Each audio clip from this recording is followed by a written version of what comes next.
Hey! The Workers Club. I love the name.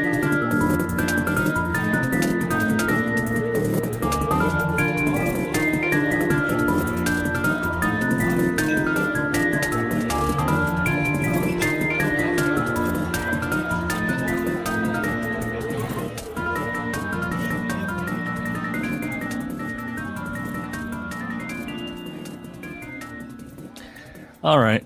It's the Workers Club. It's Larry. It's Gus. It's Wilson. And somebody that we covered has passed away right after we speculated that he's probably not long for the world. Jimmy Hart kind of gave the game away with his tweet. Nick's having a great time at karaoke. Yeah. So Gus did not say Hogan was dead. I realized. Oh, okay. You were listened. I was messaging Larry. I was like, I think Gus was, after we read the Jimmy Hart thing, Gus was like, he's dead. Which would have been we great. said it was a great call. Bigger than Jimmy was saying, but yeah. I was concerned with how long he had not been seen in public. Yeah. Weirdly, though, it doesn't necessarily sound like it was a complication of that surgery, just heart attack. Yeah. Well, we read about his life: steroids, cocaine. Just undergoing that many surgeries isn't good. Yeah, surgeries. Yeah, that lowers your that kills you. Hospitals kill you. That's right. That's according to who said that? Oh, Dustin Rhodes. That's right. And then he kind of got some backlash for that. Hospitals will kill you. I was talking to a guy at work about that, where I was like, Dustin Rhodes doesn't understand the concept of old age. like when my grandmother got diagnosed with leukemia, they were like, leukemia is not going to kill you. You're going to come in with a cold, and then you're never. I was in the room when they gave her the news. They're like, you're going to come in with a cold or like a little under, and then you're never leaving the hospital. Okay, it's just going to turn on you, and that's exactly what happened. Dustin Rhodes can't grasp that. He thinks George Soros is leaning into Hulk Hogan's room and going, all right, another big bill for me. All right, it's going directly into my pocket. So anybody have any final thoughts as we lay Hulk Hogan to what a complicated... Well, it made it to my father. I went over there Sunday, and he put on Hulk on Johnny Carson from '82. Oh, yeah. And I showed him, my buddy met Hulk like 10 years ago, and they had their picture together. And I'm showing my dad, and he goes, how tall is your friend? I go, 6'3". He goes, I thought Hulk was 6'7", because my friend's taller than Hulk in this picture. Yeah. Well, so Hulk's time's been compressed a lot. He's definitely, he's probably lost 3 or 4 inches from his... I'm sure. Yeah. You think his knees are going at odd angles? He's kind of bow-legged? Yeah, I don't think he was ever a shoot 6'7", though. That's just preposterous. And then my dad's like, he slammed Andre, didn't he? I'm like, a lot of people slammed Andre, Dad. Stinky giant. When he wasn't staring aghast at Andre's shit-covered bed sheets. Mouth wide open. Full of horse-sized shit. Yeah. My God. After he drank 347 beers. Yeah. And wasn't Andre like peppering it, like throwing quarters off of his big head and on the bus, something like that? I tried to block. Just giving him a hard time. I know. Well, I'm still. I know you tried to block it. I'm so and will never leave my mind him stuffing rocks up his nose as a young man. Yeah. And I like to think that when they treasured him away, maybe he had a little rock up there. Someone should shove it in at the funeral. Yeah, send it down with them. Instead of on the eyes, just here, right in the nose. Linda, did you see Linda spoke about it? I don't think I did. That means we still have to do Linda's book because, boy, That'd be fun. she says this. She hadn't heard a lot about, from him since they got divorced. Only through Nick. Nick would give her little tidbits about his about the Hulk's life. It's so hard to know he's just gone. I try to stay strong for Nick, but I'm melting down now. It's very sad. I love you, Hulkster. You were my man, the only man for me. Rest in peace. What about They divorced Charlie? him too, Taking strays. I guess. The only Yeah, man. you're the only man for me? That's Yeah. goddamn. They divorced in 2007. Finalized in 2009. Yeah. Kevin Nash isn't taking it well. No. You think Nick will be in jail by the end of the year? Good question. Hey, remember Hulk just bailed him out of that DUI last year? Remember that body cam footage?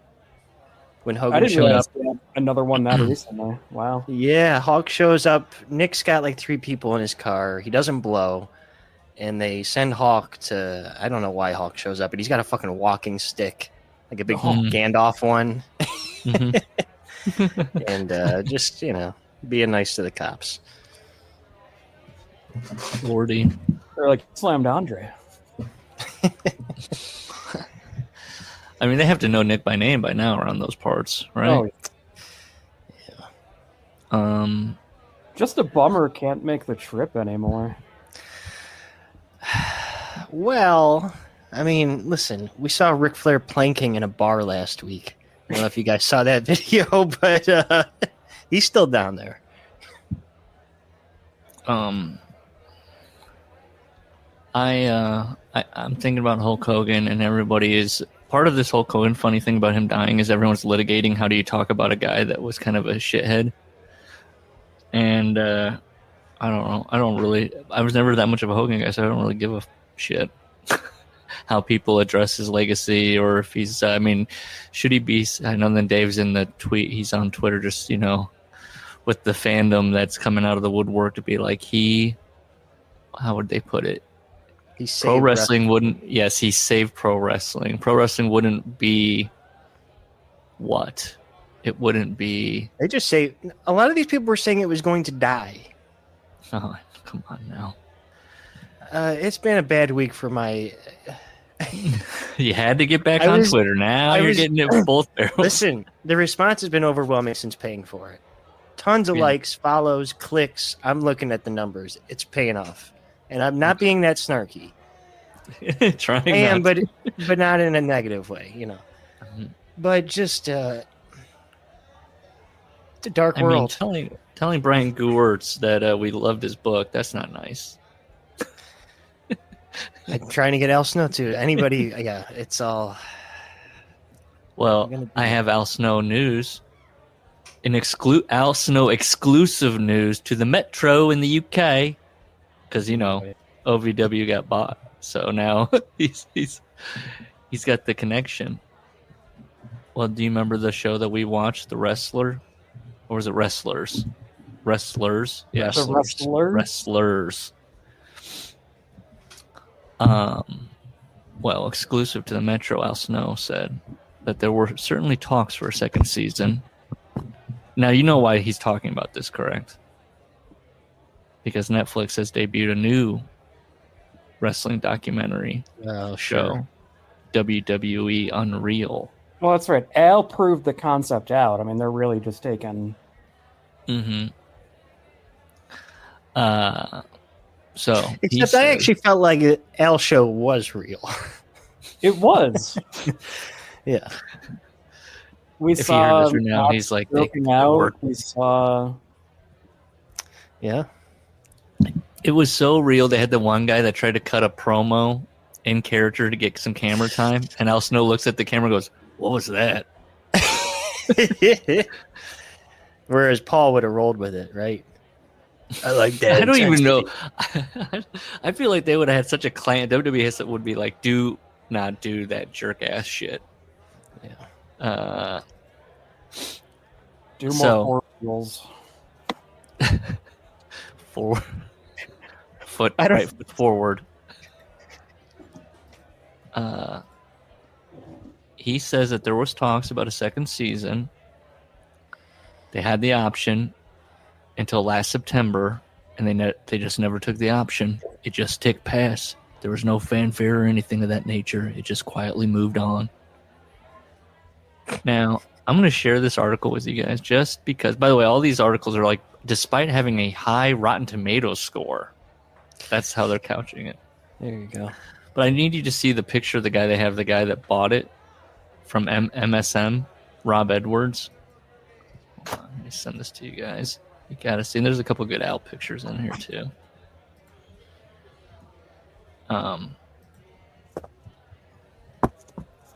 Let's see here. Panda, got Chinese. They add somebody, Cherish Harita, on Google reviews. They throw that into the article. This wrestling documentary is amazing. It made me cry because I felt all the hard work of all the wrestlers and everyone at OVW. Your cash flow brought me to tears. But But at the end, on Tulsa Kings, though. That's right.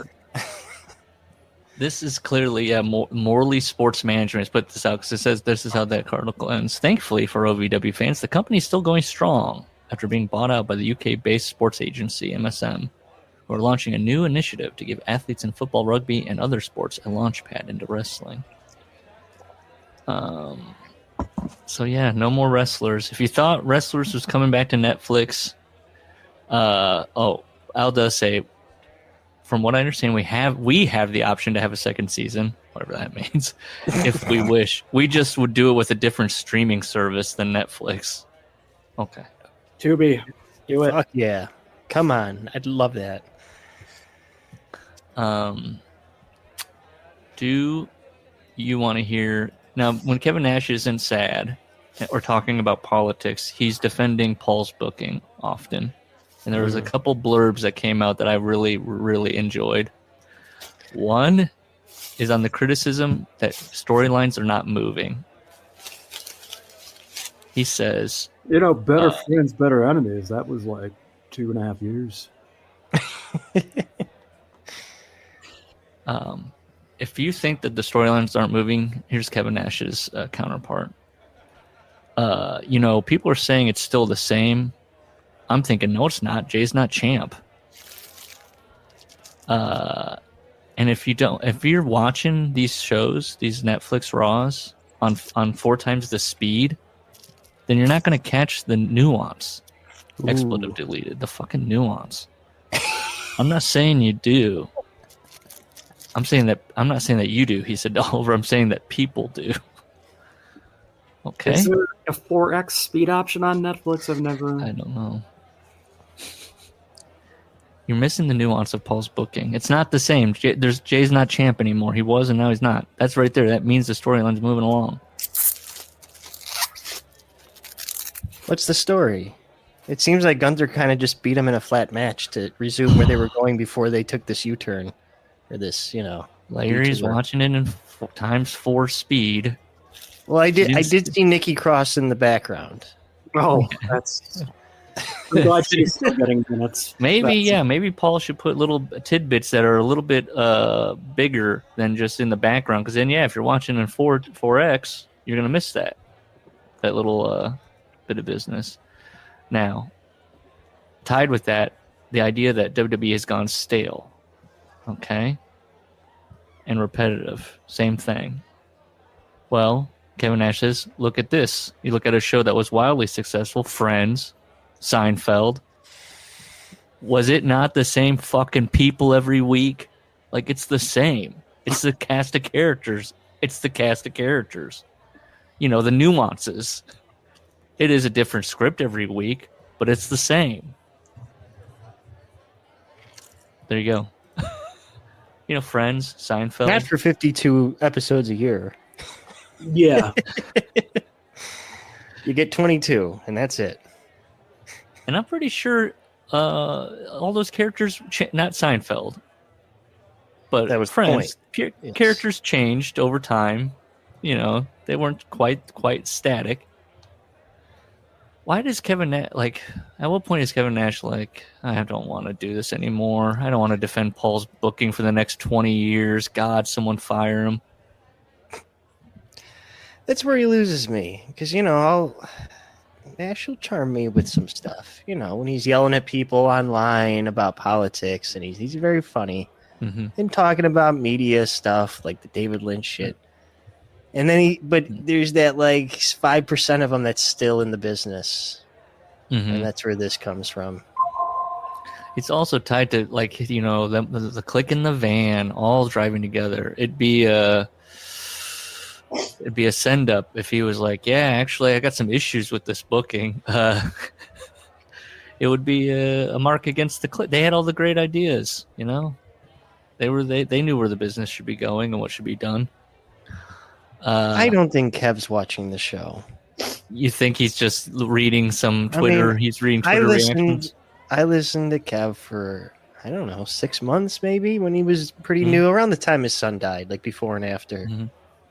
It didn't seem like he could be fucked to watch anything, other than a World War II documentary. Yeah, or he's got the Criterion channel booted up, or maybe a TCM or watching TMC. Bogey. TMC. Yeah. Have you seen The Treasure of the Sierra Madre? I remember a tweet. This is 2010-ish. And it's like during Raw, and he's talking about that current era of guys looking like male models. Like Randy Orton, Drew McIntyre, Young, all those kind of guys who are coming around. And he said, I'm going to go watch Gran Turismo. Badass is badass. Wasn't this guy's Not Gran name Turismo, Big Gran Sexy? Torino. Gran Torino, I'm sorry. The Clint Eastwood movie. Like, that's Kevin Nash. Big Sexy with the Fabio hair has some thoughts on guys looking chic.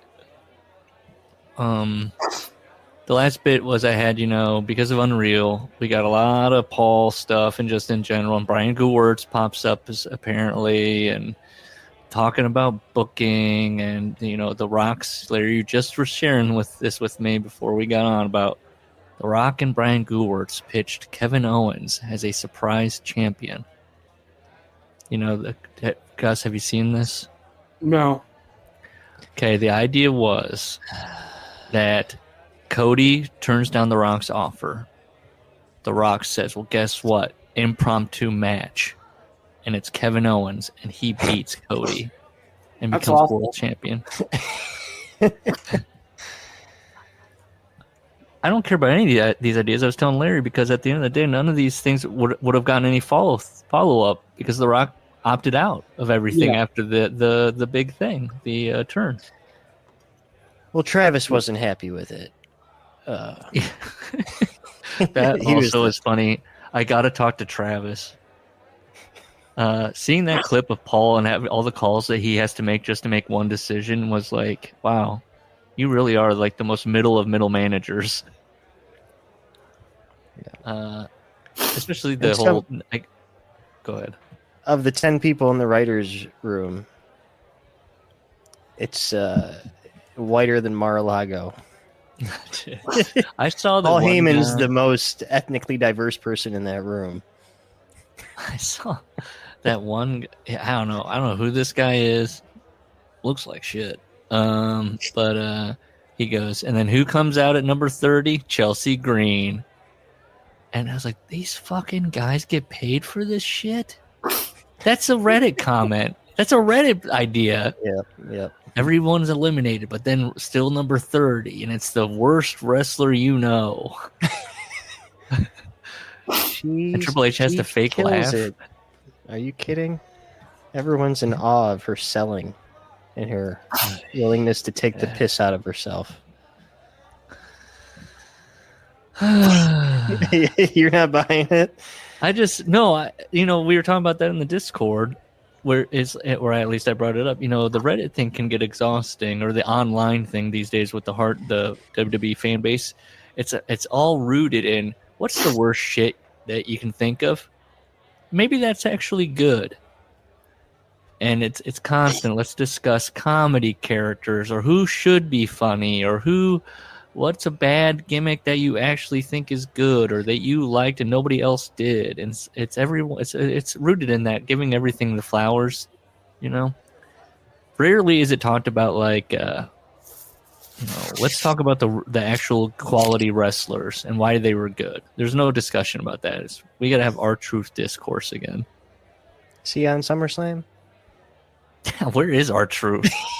Well, I don't know. I don't watch it, so I don't know where. I've not heard one peep since he came back. I thought he was wrestling John Cena again or something. Is he not? They're not going to waste one of Cena's 8 dates left on the Truth. What's the point of all this? I guess there is no point. God, he couldn't have any balls and just hold firm and say, "No, we fucking cut him. That's it. Deal with it. Don't watch." One good thing came out of the Hogan, is that a new CM Punk picture dropped. Everyone loves the what is it, Riyadh? What's that? Saudi Arabia? With him laying on the mat. Riyadh, yes, Riyadh. Him laying on the Riyadh mat. And now we've got noted Hogan critic Punk front and center next to Bruce Pritchard, just staring straight ahead. Okay, I have a story from a half hour ago. I was showing my partner the Phil Paul romance when they're about to fuck, and she says, "Is he a big phony now? Because I used to think he was like one of the realest guys in wrestling." And I'm like, "Are you trying to be funny right now? You trying to do like a bit?" He's like, "No, I don't know anything about this." I'm like, that's true. She doesn't. That's just something she's picked up on. Isn't that? That's because that was his. Okay, because people can be like, "Well, that was just his gimmick." But she doesn't even know those things. I know, but she just sees it in the face. Yeah, true. You should. And the banter, because no one on these stupid WWE documentaries sounds like a real person. They're all talking in corporate buzz speak. That's all. Okay, so I saw 2 of those clips. That clip, yes, that's humiliating for CM Punk to have to do that, even if it's acting out a scene. You watch that clip and then go listen to that podcast about how he felt at the time. But having to look at first of all, having Paul Levesque look at him and say, "You've always been a main eventer," is so funny. And then CM Punk having to say, "I'm just glad that you know it, or that you're acknowledging it." Oh my god. The other great thing from that clip is that the Elimination Chamber. Remember that awful flat men's chamber finish, and everybody kind of shit on it. Must have been good because I don't remember it.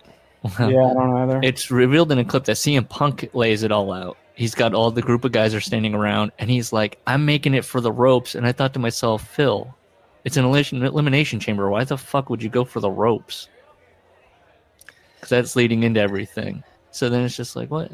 Where's Harley Race? Would he at least bring? Can we get him sitting out there, Punk, so you can sit under the learning tree? That's it. Someone's crawling in. Sorry. Someone's crawling on their hands and knees. Okay. That's it. That's all I got. Are we ready? Do you have any more thoughts on Unreal? I think we have to do a watch along because of all the Joe. I mean, we might have to. The Abyss thing. You didn't get it to work. You couldn't watch it. No, I couldn't get it to work. He's acting like his Joseph Park character in TNA. Like he's bumbling and he keeps apologizing like it's his first day. And he goes, I just want to please this man at like the end of his apologizing. Because even William Regal's like, it's okay. The match went long. Like it was overproduced. Just don't worry about it. It's like, I just want to please this guy over here. I'm sorry, sir. Like, wow. Wasn't his character like Mankind? I didn't watch. No. But after that, he became, he took the mask off and he played his brother who was a lawyer. Oh. It was somewhat redeeming in a comedy way. Let me find this clip. Why does he look like almost... Oh, he looks weird with the suit and all that.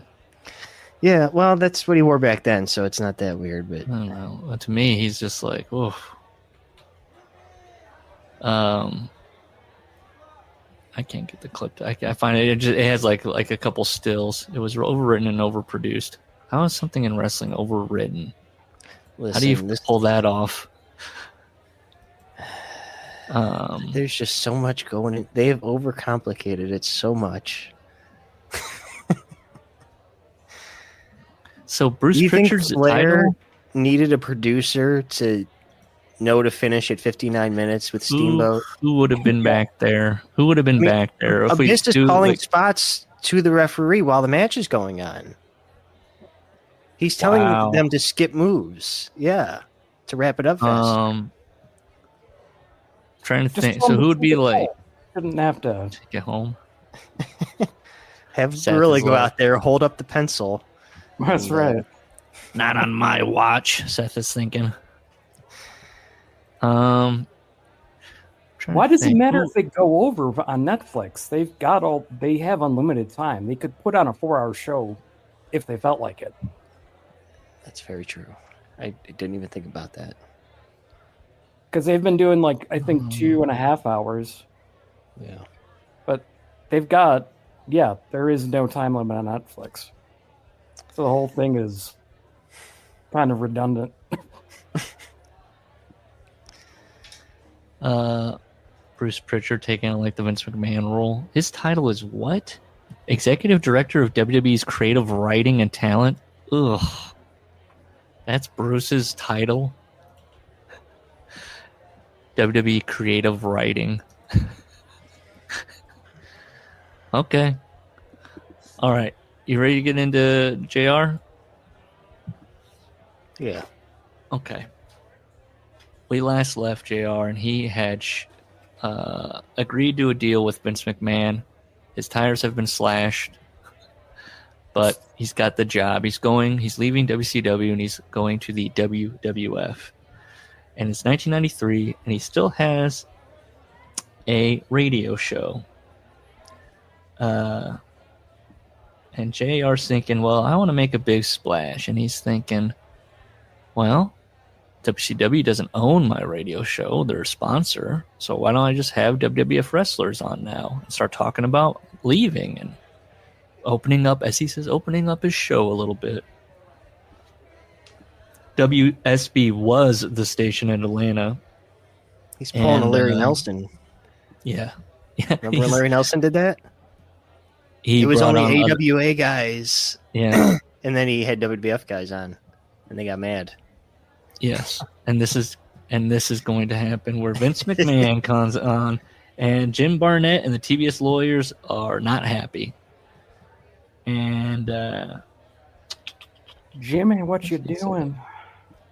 JR goes, I knew a guy like Bob Hughes who was in charge of the massive advertising budget of Georgia Power. And he was irate that WCW was treating JR like dirt. So basically, JR makes this Must kind of have pitch. lived across the hall from him at the fucking Quality Inn or extended stay. I get major like Kirk Van Houten with the. Yeah. Let me type something. Let me just type in Bob Hughes, Georgia Power, just to see what comes up. Georgia. Bob Hughes homepage. Oh, here he is. BobHughes.biz. He has served as the manager of marketing communications for Georgia Power. Yeah. I like that it's called Bob Hughes homepage. Yeah. Robert J. Hughes. Come here, Peanut. He's on the faculty at the University of Phoenix. Oh, wow. Leading classes in communication, ethics, and marketing. I wonder if he has Dave Meltzer ever come out, sit for a spin. Yeah. Prior to Georgia Power, Bob was account supervisor for McDonald and Little, one of the largest ad agencies in the Southeast. Never heard of him. He's into electric vehicles. Okay. Interesting. Cool. Can you click a StreamYard link? That's what I want to know. Get Bob Hughes on. What are we going to talk to Bob Hughes about? And JR. Did you guys like to drink Crown together? And he's like, yes. That way, okay, thank you.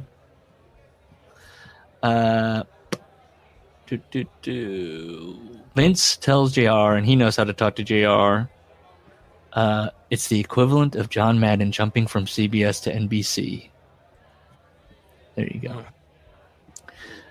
He got calls and mail from all kinds of people. They're just so happy that WWF superstars were now on his show. I think Jesse jumping to WCW is a bigger deal than JR jumping to WWF.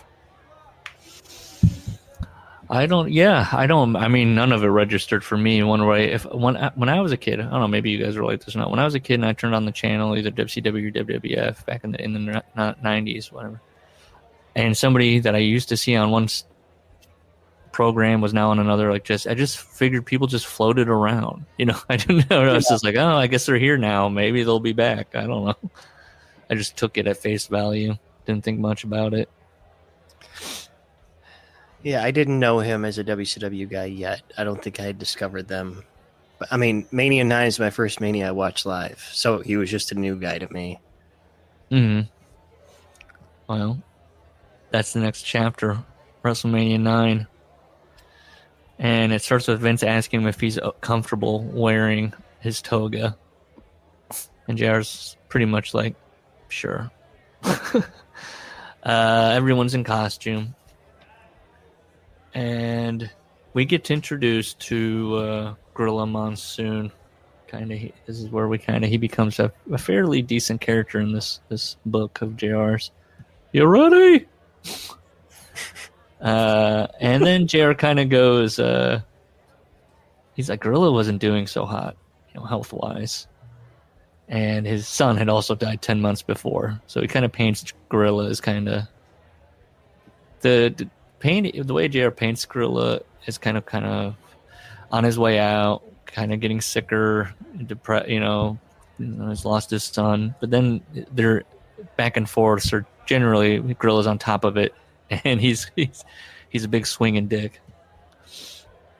JR feels like he's the voice of the enemy, or a lot of WWE employees felt like that. And this is when they start rolling my eyes. This is a big thing where JR's, and other wrestlers have said it, where they come into the promotion and people kind of give them the cold shoulder. And it's like, don't you want the best people? Like, what do you care if he was on WCW calling matches? What does it matter? Well... JR did do a lot of pot shot taking. 89 especially. Yeah, it was absurd. Just, talking about how they wrestle. They're not sitting there posing. All that stuff. I can tell you that. He says Gorilla was so clearly ill. And he talks about being in the booth with Savage. Savage... I'm sorry, but my favorite, it just pops me thinking about it. My favorite moment of that for JR is during Bret Austin at 97 WrestleMania. Mm-hmm. He goes, it's not about talking about it. It's not about covering up a bald spot. Well shot at the dearly departed.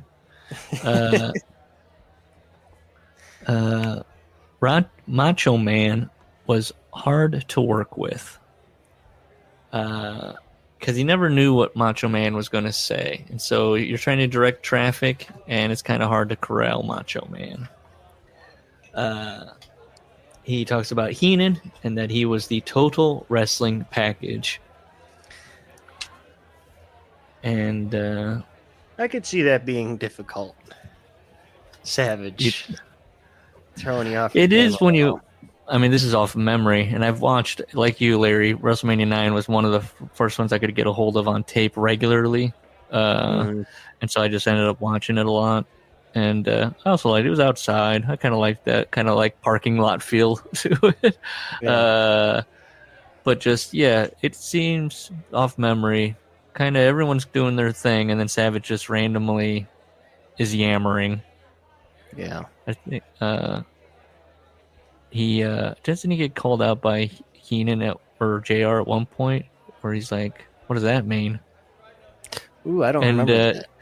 Or Savage, and then Savage just kind of. I feel like there's a couple times where Savage just is like, "You'll know it," or "You'll see."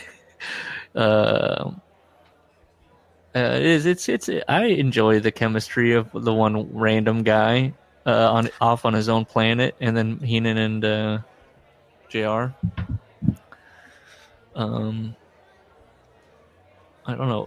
Again, it was a tough fit because JR. I talked about this last week.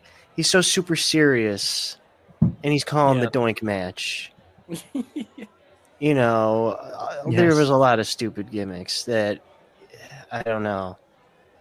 It was a misfit. I don't know. Yeah. Again, 97, I feel like JR, that's when he got hot, and that's when the product got serious. Yeah. Oh, he kind of like starts low. Yeah, I'll use the phrase low key, taking credit. He kind of pitches it as this was my job, and so this is what I did, and it just so happened to work exactly like they wanted it. 93, growing pains. Says the people in WWF hated my guts. He's outside this. He's outside the Stamford Studios. A big Cadillac pulls up.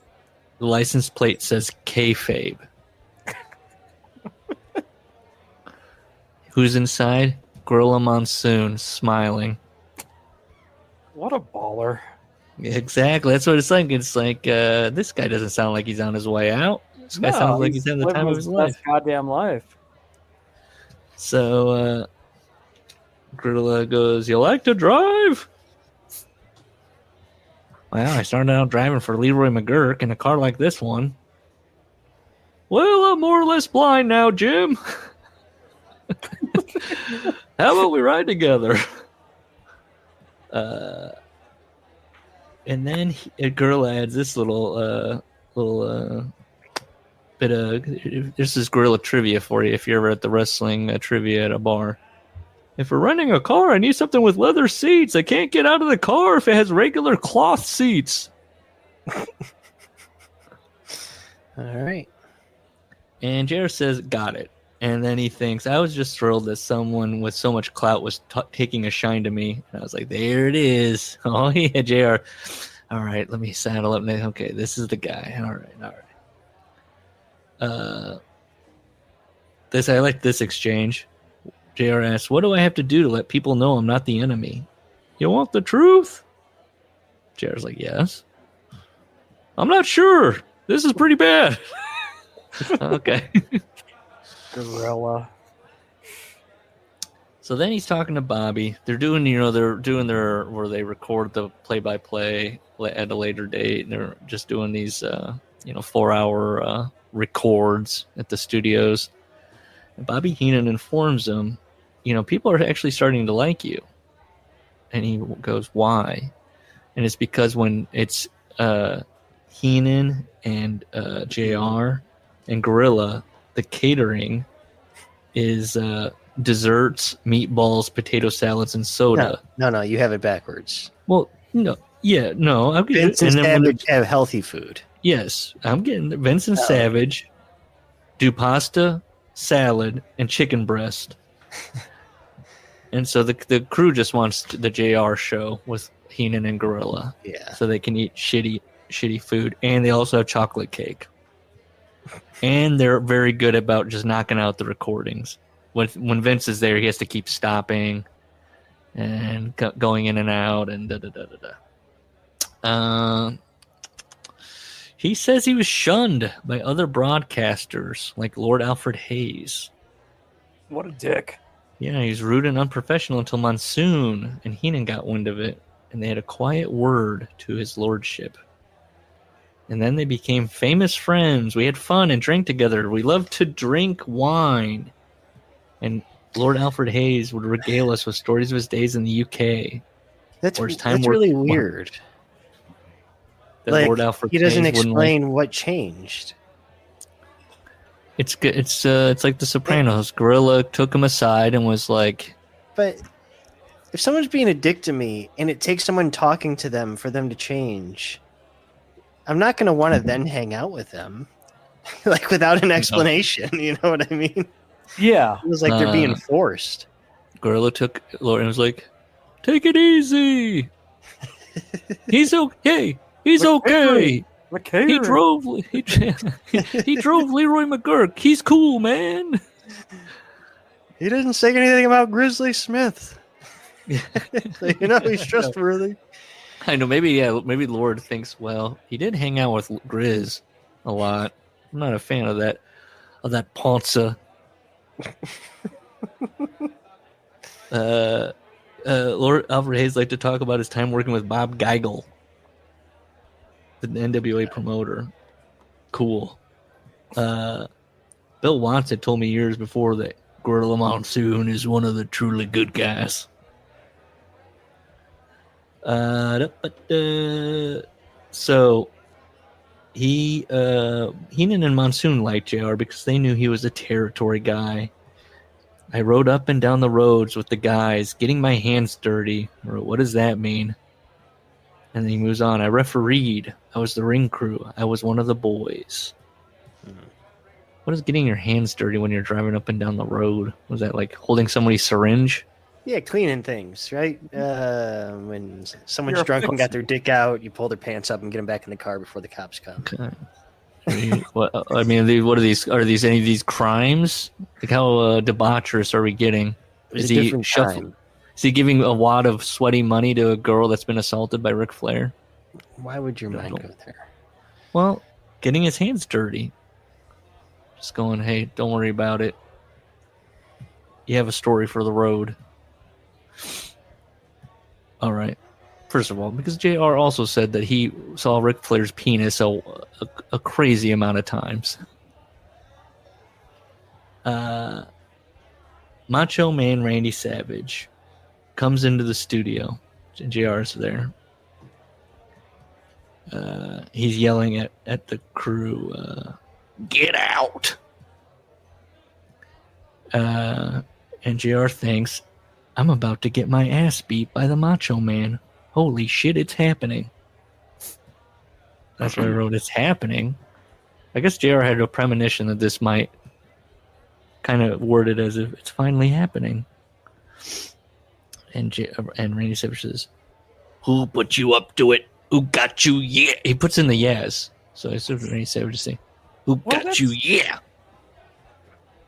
Yeah, he did that. He does though, because there was remember the black voice that he was. So he's consistent with adding verbal. Oh, that's right. Yeah. That's right. Who got you? Yeah, to bring me in here to do all this work. I whispered through my dry mouth. I don't know what you're talking about. You keep bringing me in here to do these interviews, and I'm not even booked to be here. Oh, Randy Savage. A little Clerks moment for Randy Savage. Are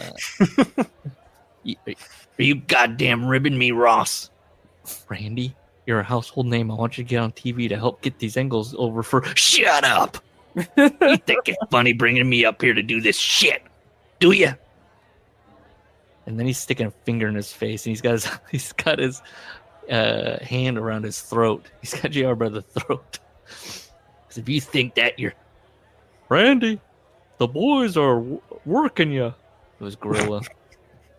This asshole, he's bringing me in to do these promos because he thinks it's funny. Yeah. To bring the Macho Man in to do the promos. Yeah. Ooh, double yeah. JR says he was pretty much peeing on himself. And I wrote, you either are or you aren't. Just say. And then so Gorilla tells Randy, he's like, let him go. Randy, let him go. And finally, Randy leaves. And Gorilla goes, he's intense, isn't he? He's having a time of his life.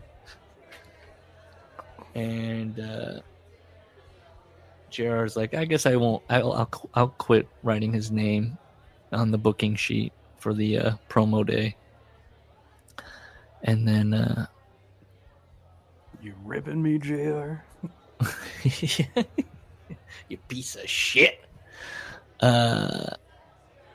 JR writes, Gorilla was like the uncle I never had.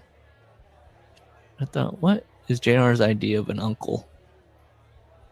Yeah, I don't know. That's Gorilla Monsoon is I've his never heard ideal. that phrase. It's Like the uncle. I know. I've heard brother, father, an uncle. He won't go. He's not the father. He's not like a brother. He's like an uncle. To be fair, Gorilla would be a great uncle. Yeah, it does sound. I mean, he's not Uncle Gorilla wrong. would be the best. You know, he'd be rolling up. He'd drop you 100 at every fucking Yeah, family gathering, peel one off the stack for you. yeah.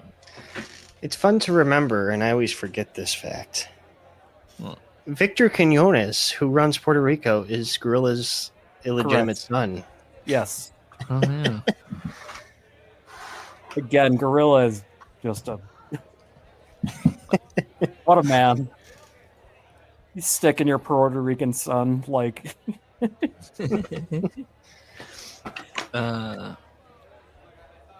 Let's see. Making Friends, 93. I found myself in a basement full of pot smoke, sitting in a chair under a light, getting a haircut. And I wrote, flashing back to movie time. do do do do do do. But guess what? He's in the basement of Pat Patterson's house. Oh man. And he takes the time to talk about Pat. By the way, Pat was also gay. Better believe I wrote known homosexual.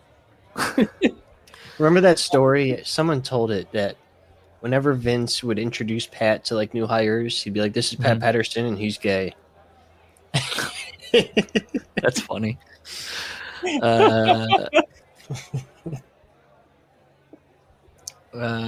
Jared would like you to know that homophobia was as prominent as racism back in the day. I wrote, not by Watts, though, just to be clear. Pat had a brilliant mind. And he talks about why it makes Pat so brilliant. We've talked about this, how some guys get called smart in wrestling and stuff. It's because he just wouldn't deviate too far from what got people over. So if he had a strength, he just like stick with the strength. And if that constitutes a brilliant mind, who's dumb in wrestling? Yeah, Vince McMahon, who's like, what if, I know you're not like a funny guy, but what if we start making you do comedy?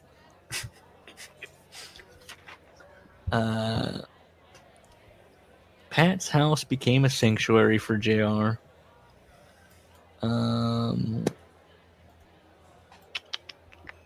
He talks about Jan.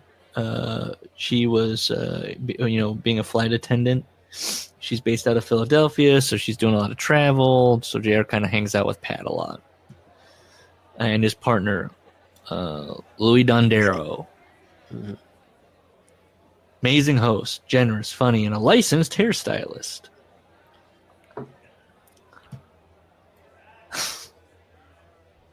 I kind of was picturing, I know he doesn't look like this, but Harvey, you know who Harvey Fierstein is?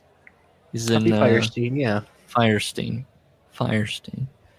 How's Jan? He's cutting JR's hair.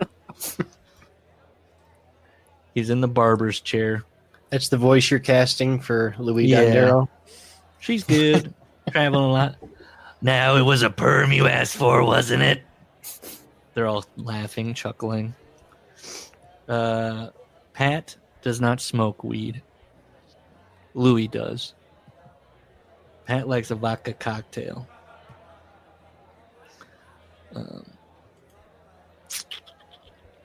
Let's see. He talks to, Bill Watts comes into the conversation. Oh, what'd you think? What would Watts think if we permed your hair? He doesn't think too much of wrestlers with perms, unless they're a free bird.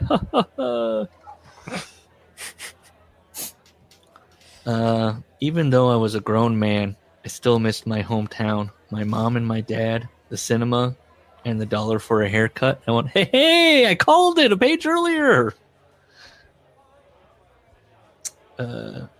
How much You is got he any- tipping, How many how much is he tipping Louis? I don't know. Because you got You know what I'm thinking?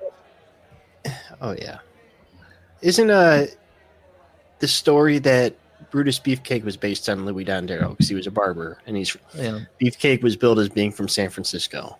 That makes sense. God, I've seen so much beefcake in the last week. I'm so sick of beefcake. Oh yeah, how's Leslie taking all this? He had a quote, remember? He said he didn't want to go to the hospital because he didn't want Hogan to reject his apology. He wasn't going to just try to sneak it in there because, I mean, at some point, like, the guy's probably not. I mean, what's he going to do? He almost has to lay there in the bed and just take it. Even if he's like, I don't accept this, brother. Be like, well, I said it. Yeah, you're right. I forgot he wasn't speaking. He's trying to tell Leslie with his eyes. I don't accept it. Ventura, has he spoken about it? No. Not that I've seen. Does he see it as a big W for him? He's probably keeping his mouth shut because he's got that Saturday Night's Main Event money rolling in. Let's see. You got any plans to make an honest woman out of Jan? And he does.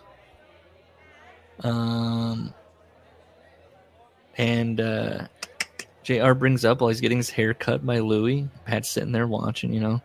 He brings up that Vince wants to make him a character. And Pat says, some of the thing with Vince I'm not keen on. Everybody has to be a character. You have policeman, garbage man, whatever. JR says, well, he wants to put a cowboy hat on me. Pat says he's not going to let go. If he sees you in his mind with a cowboy hat, you're going to be in a cowboy hat.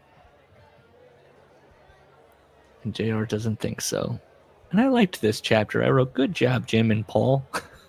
I like the little basement haircut. Yeah, this is going to be controversial, maybe. Aside from the allegations, Yeah, I'd love to fucking smoke weed with Patterson in this basement. Oh no, I was thinking the same thing. Like that sounds like a wonderful fucking evening. Yeah. You just be like, can we not talk about any of the crimes that you may or may not have committed? Give me stories about working California, old Montreal. Roy Shire stories. Who else has gotten their hair cut? Do you think Bruce Pritchard has gotten his hair cut down there? Right? Probably. Has Vince ever gone, you know what? I just need a haircut. I'm going to run down to Louis' basement. Wasn't Vince a once-a-week guy? Yeah. But maybe one day they were like, we can't fit you in. God, get me Louis. Yeah. It's the basement open. 93, 94. In sickness and in health. We're at the Little White Chapel in Las Vegas on October 12th, 1993. Steve Austin got married there. Michael Jordan, Mickey Rooney, Bruce Pritchard, and now JR and Jan are getting married there. JR finally did get his $50,000 signing bonus. It was $32,000. Uncle Sam helped himself to $18,000 in taxes somewhere along the way.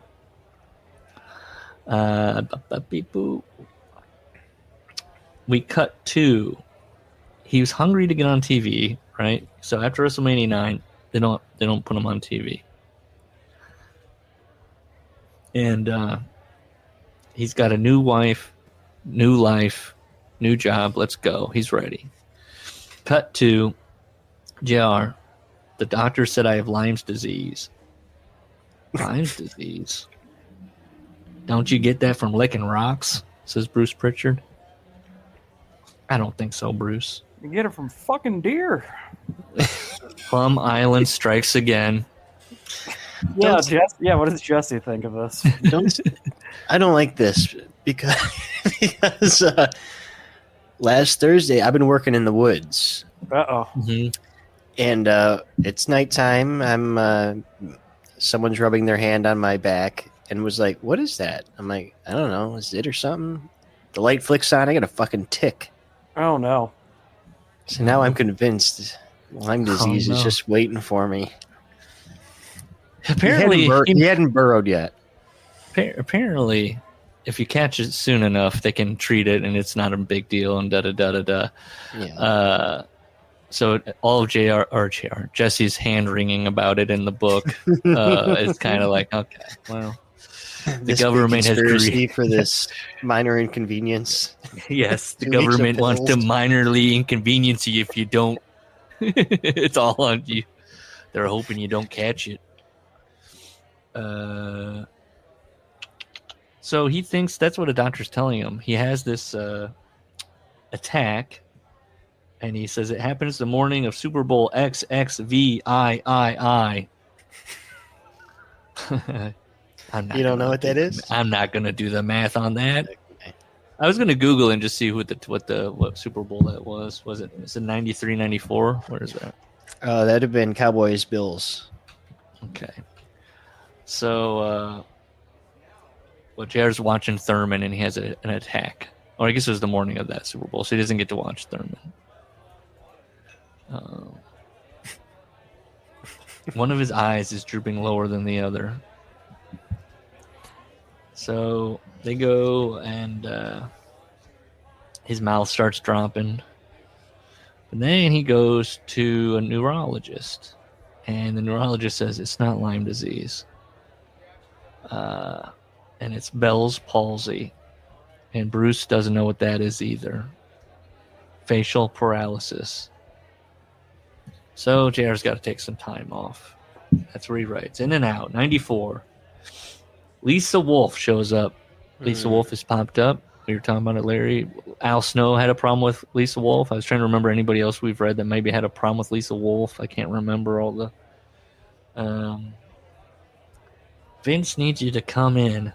Lisa Wolf is head of human resources. So he heads in, and Vince is in there. Lisa's in there, which JR's like, oh no, human resources is here. This isn't good. Vince says, I'm changing my plans, and you aren't in them, so I'm going to let you go. And JR goes, because JR still has 4 months left on his contract. When are you going to let me go? Now, today. So he goes home, and Jan asks why, and JR says he's not sure, and then Jan asks, is it because of your face? I hope not.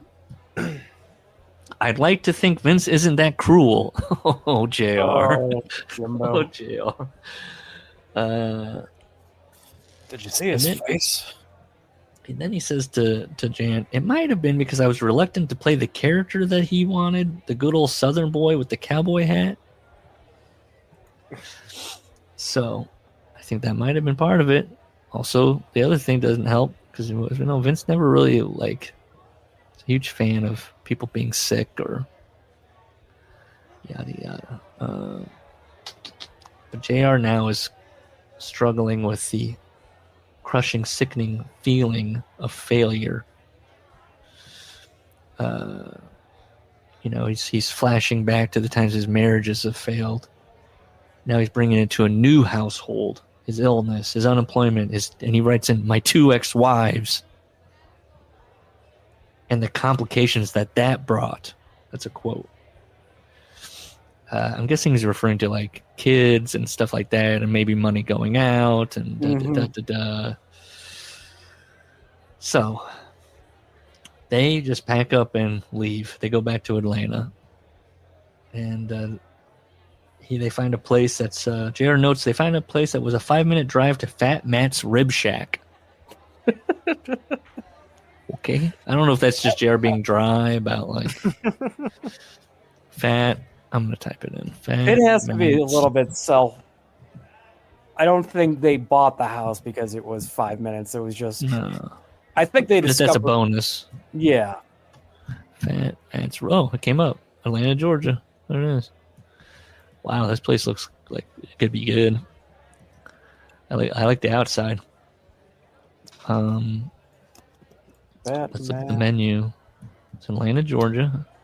Which, by the way, he mentioned how Jan had to take the train from Connecticut to Philadelphia to work.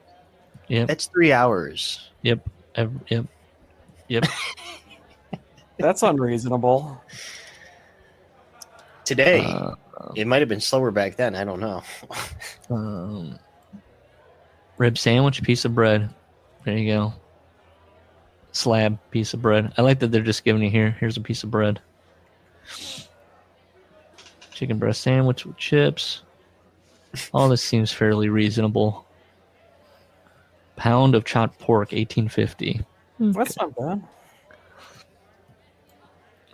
Collard greens, yep. Rum baked beans, okay. Brunswick stew, don't see that a lot.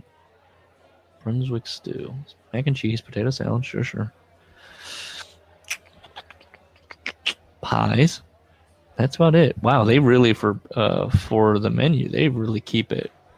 They're not even doing like a lot of places might do like different like sausages and chicken and da. They're just doing the pork and the chicken breast. And it's either coming in a sandwich or a slab. And that's it. Or chopped.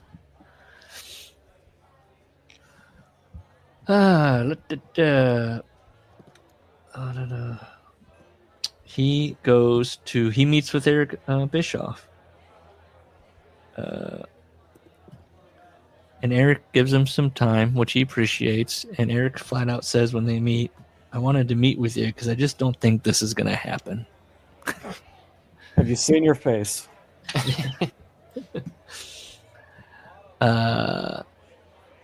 He says that people would be upset if he let JR come back. And JR's not sure. What is JR doing? No one's got this much heat in both companies. I don't, Well, JR says, I don't know what people he's talking about, but everybody went through Mid-South. Like, you could say maybe those guys, because he was a stooge for The Office. But he also paints himself as somebody that's fairly able to kind of work in both worlds with The Boys and The Office. So why would he... I mean, I know Dave talks about like, oh, JR would get a heat because it's like, oh, Vince likes me, JR didn't like me. So maybe he's catching some of that. But when it comes to like, if they're bringing him in as an announcer, who gives a shit? But JR says first he has to... JR says he's going to wash his hands of the wrestling business, but first he has to do a favor for an old friend. And I wrote, you have to do him a favor? Sounds like you need some money. He's going to go to Smoky Mountain. He's going to do some commentating for Jim Cornette. Jim Cornette gave him $300 to tape 2 1-hour shows. That's so pathetic. Like, from clearing 6 figures to like taking 300 for. Well, call up your guy from Georgia Power. Like, get in the. Well, so he meets, he throws in that he meets Glenn Jacobs here. Well, cool. But when he's doing these drives to Smoky Mountain, he's replaying the meeting over in his mind with Lisa Wolf and Vince McMahon. And Vince currently is on trial for distributing steroids. And he decides to do this. JR decides to write a letter to Vince McMahon. May 24th, 1994. And why didn't he reach out to Pat? Well, he explains why he decides to write a letter instead of calling somebody. And he mails it personally he doesn't mail it to the company, he mails it to Vince's home address. He wants to say that the only disturbing thing that he had heard is that he had heard from people that maybe Vince perceived him as not loyal to Vince and Titan Sports. And JR just wants him to know that it's not true, that he's very loyal. He takes pride in his work in wrestling. He's proud of his work ethic. And he just writes, by the way, because of the Bell's palsy, I'm having trouble providing for my family. And so he is in the process of launching a mail order based home business where he will be responding to fan mail via audio cassettes. So JR's inventing Cameo. Or the shoot interview concept. Yeah. You write into JR, you're like, what did you really think of this guy? And 2 to 4 weeks later, you get a cassette tape. That's like, well, thanks for reaching out. A 90-minute Memorex with 3 minutes of JR answering why he didn't push Brad Armstrong in 86. Yeah. So this will be direct mail to wrestling fans, and this is where I need to ask you a favor. Would you allow me to use the mailing list you've developed via the magazine subscriptions? Which made me go, JR got a hold of my address at some point. I was going to say, is there any fine print that the WWF mailing list does not sell your information to third parties? Yeah, wait a minute. I never got something from JR. Well, I guess this never takes off because, he gets brought back, but JR sending me a thing that's like, I would have been so confused getting something from JR that's like, have you ever wanted to ask me a question? Well, send me your mail and $25 and you'll get a cassette. Okay. So he says, anytime you need me for radio or television, producing or consulting, please keep in mind. So he sent the letter to Greenwich, and he just wanted to make sure it got to Vince. He didn't want anybody else reading it, just Tim. And he wanted to just say his piece.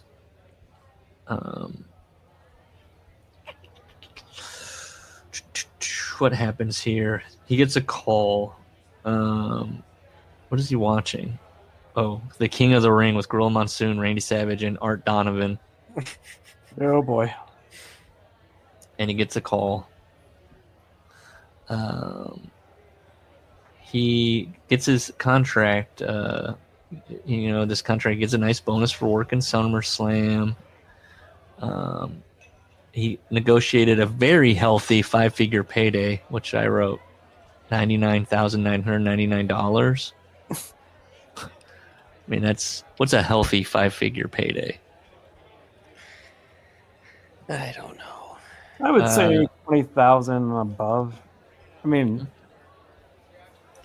I guess I took it for like the whole year, and I was like, huh? Or is he just talking for SummerSlam? Or the bonus is He gets a bonus for SummerSlam.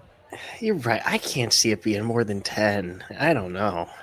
If he was willing to take 300 from Jim, yeah. Oh, yeah, so this is the bonus. And business is in the shitter. I mean, well, he already got a $50,000 signing bonus. So is it healthier than that? He knows it. Maybe he knows they're going to take the taxes, and he's calculating the tax. He's like, that's not happening again. So maybe he just wants that flat 50. Vince is exonerated. I thought the whole case was ridiculous, JR says. And he brings up Jerry McDevitt. That was a badass attorney, boy. That's what he says. God. Once, he got his payday, Vince goes back to Raw. He's not used anymore. And I went back to Smoky Mountain to replace my old friend Bob Caudle. Bye, Jim. Bye, Jim.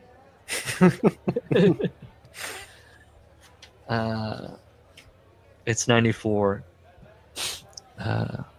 Jim, it's Vince. Are you ready to go back to work? The boss called like nothing had ever happened.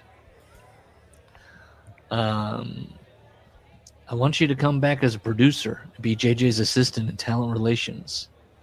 That'd be something you could do for us. And JR's like, oh, yes, please.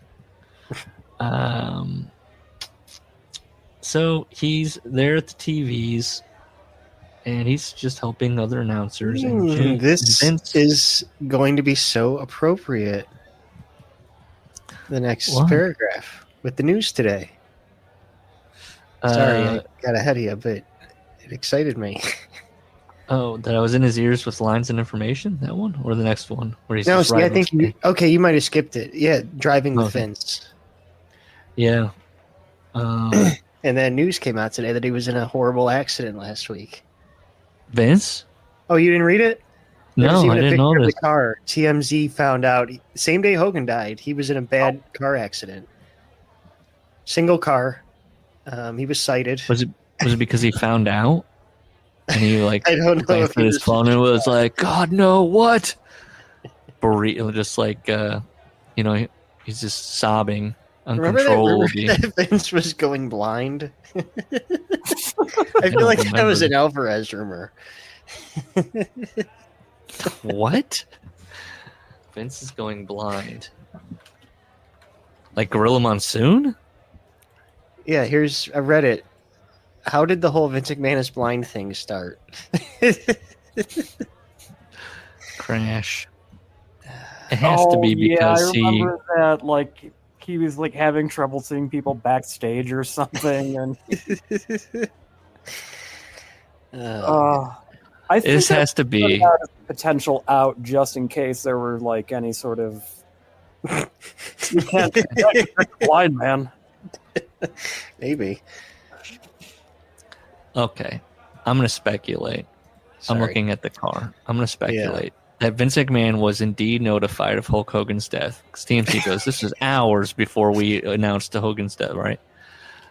He's notified. Vince McMahon is personally notified, of course, because it's Hulk Hogan. And either he's so shook, but with grief, sobbing, what have you, that he crashes, or it's that alternate reaction where he's so like filled with like, why, God, why?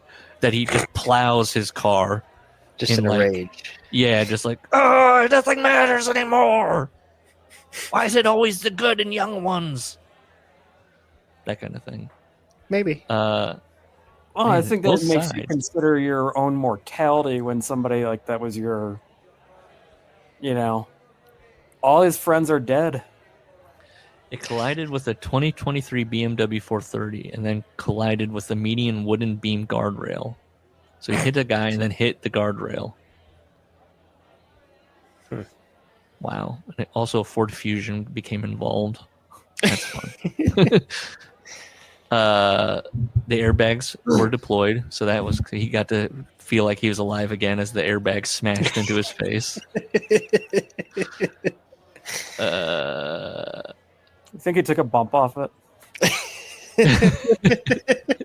I'm just thinking of the way Vince always ragdolled himself in the ring. He definitely walked out of the car in a stupor, doing the goofy McMahon walk. Yeah. Yeah, he's gulping. He's looking around. He was cited for reckless driving, following too closely. Wow. I don't know. We'll never know. Someone brake checked him. That guy found out too. He stopped suddenly. So Vince says, Jim, you ride with me. After a few weeks working with him, he's driving a big Cadillac as well. Vince asks what kind of music he listens to before JR can answer. Yep, he blasts AC/DC. Vince is singing at the top of his lungs. Wow. Yep. I guess what? I'm on the highway to hell. What is he singing? Which one? I mean, I don't. I imagine Big balls. Shoot to I'm Thrill. back. Shoot to Thrill. Shoot to Thrill is a good driving song. He's punching 90. He's singing at the top of his lungs. He's dancing in his seat. He's really going. This could have been also why, he's a reckless driver. Sounds like he could have just maybe he's just rocking out. That's true, yeah. And then the Hogan News came and he was like, could this day get any worse? One of those days. Car accident. Now my Cornette best is friend Hogan is dead. corroborated the driving thing with Vince. He's reckless. Just a madman, yeah. He's dancing in his seat. He's having a good time. He screams at JR over the music. I'm an amazing dancer for a white man.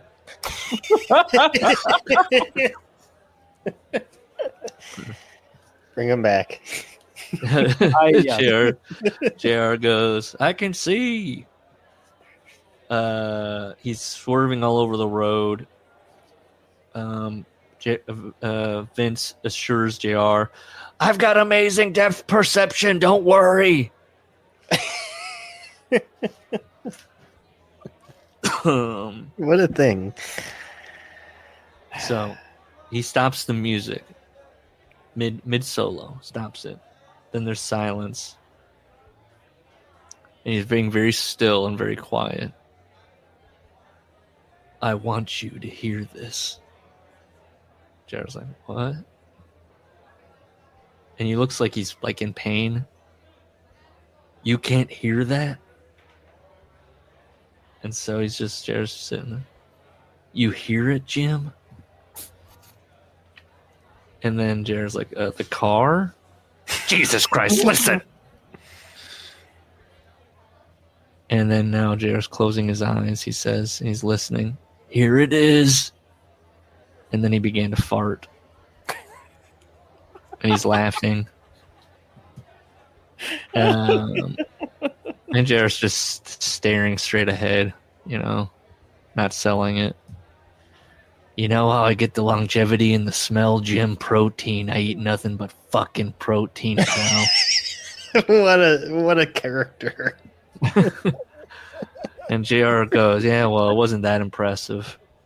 And JR, and now Vince is offended, but JR brings up Robert Gibson. Nothing can top Robert Gibson. Then Vince locks the windows. And he's just farting. Trying to make it loud. Trying to make it putrid. And he's asking JR, what about that? How was that one? And then a cop pulls them over. Was I speeding? Yeah, just a little bit. Why didn't you say something? It's an Ohio state trooper. And rolls down his window. I don't know if this is how JR or how Vince would say this. This is what JR says. Vince says to the state trooper. We just finished producing our national TV broadcast, Monday Night Raw. I'm Vince McMahon, and this here is good old JR. This is probably when they used to tape in Struthers, Ohio, Yeah. which is not a big town. But The trooper says, so you're Vince McMahon? I am. Vincent Kennedy McMahon. JR claims that the trooper goes, well, then I guess that makes me the big boss man. Have a good night. Gives him a ticket. So after all this, Vince says to JR, you're doing real good for us. I wish I could clone you. Get you in your face.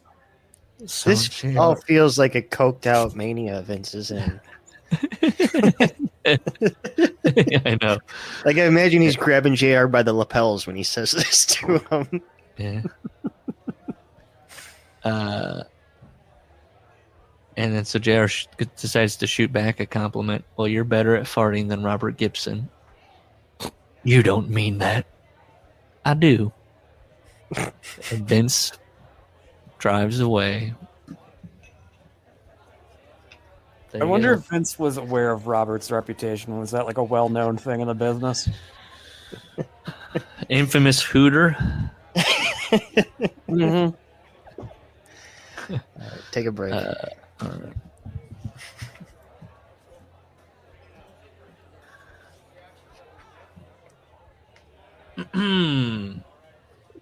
We are at 1995.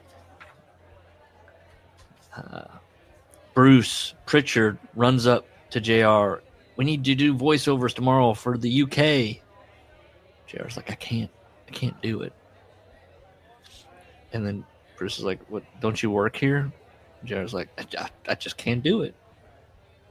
Because Vince brought me back specifically telling me that I would not be a talent and told me not to leverage my way into it.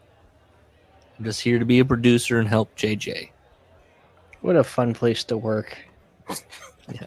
So Bruce is like, dare like know your spot and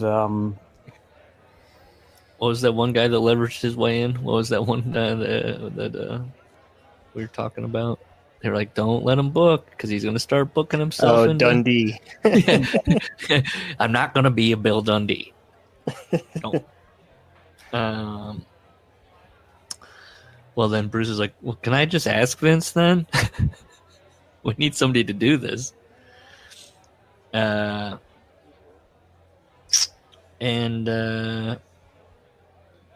He's like, sure. I don't know.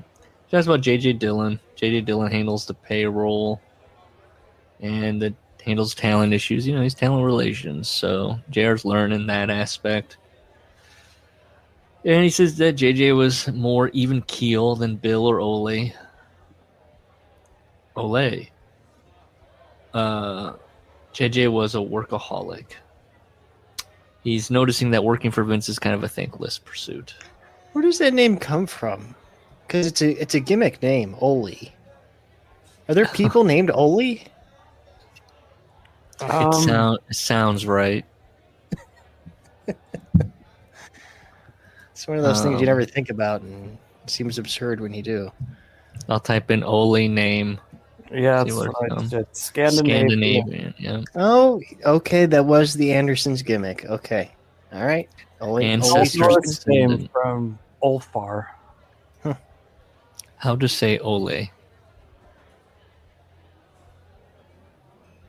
Why do I have to hear all this? Ole. They pronounce it Ole. Huh. Oh my gosh, get to the fucking pronunciation. I'm close enough to this. Sorry for my tangent. Just No, it's an important question. Could you have gotten on Ole's nerves saying Ole? That's what Ole was saying. And then, if he was bothered about it, I'd be like, why? It's a gimmick name, isn't it? What does it matter? But see, I see you just screaming it down the hall when you see him. Ole! Ole! Yeah, and him just turning around and motherfucking you. You son of a bitch!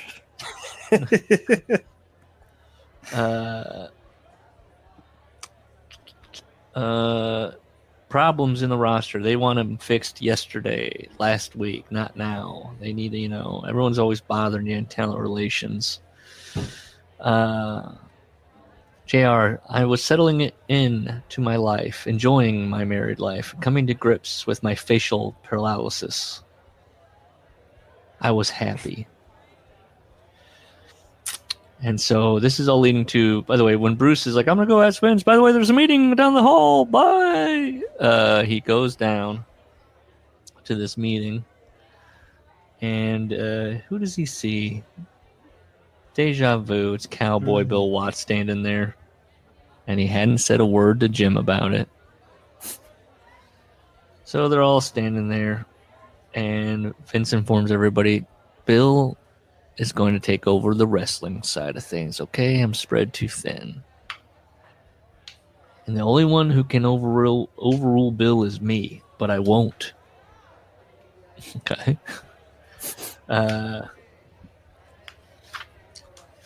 So Bill is wanting to make some changes. And JR just basically says, and he was gone. He lasted a few weeks. Part of the reasons was he had issues with the HR people, Lisa Wolf in particular. Okay, what do you guys think about this? Okay. You see, apparently, Bill Watts was not the most politically correct individual in the company. And JR thinks that Lisa Wolf, the human resources, she was going to try and change him and correct him. What she saw as misbehaviors.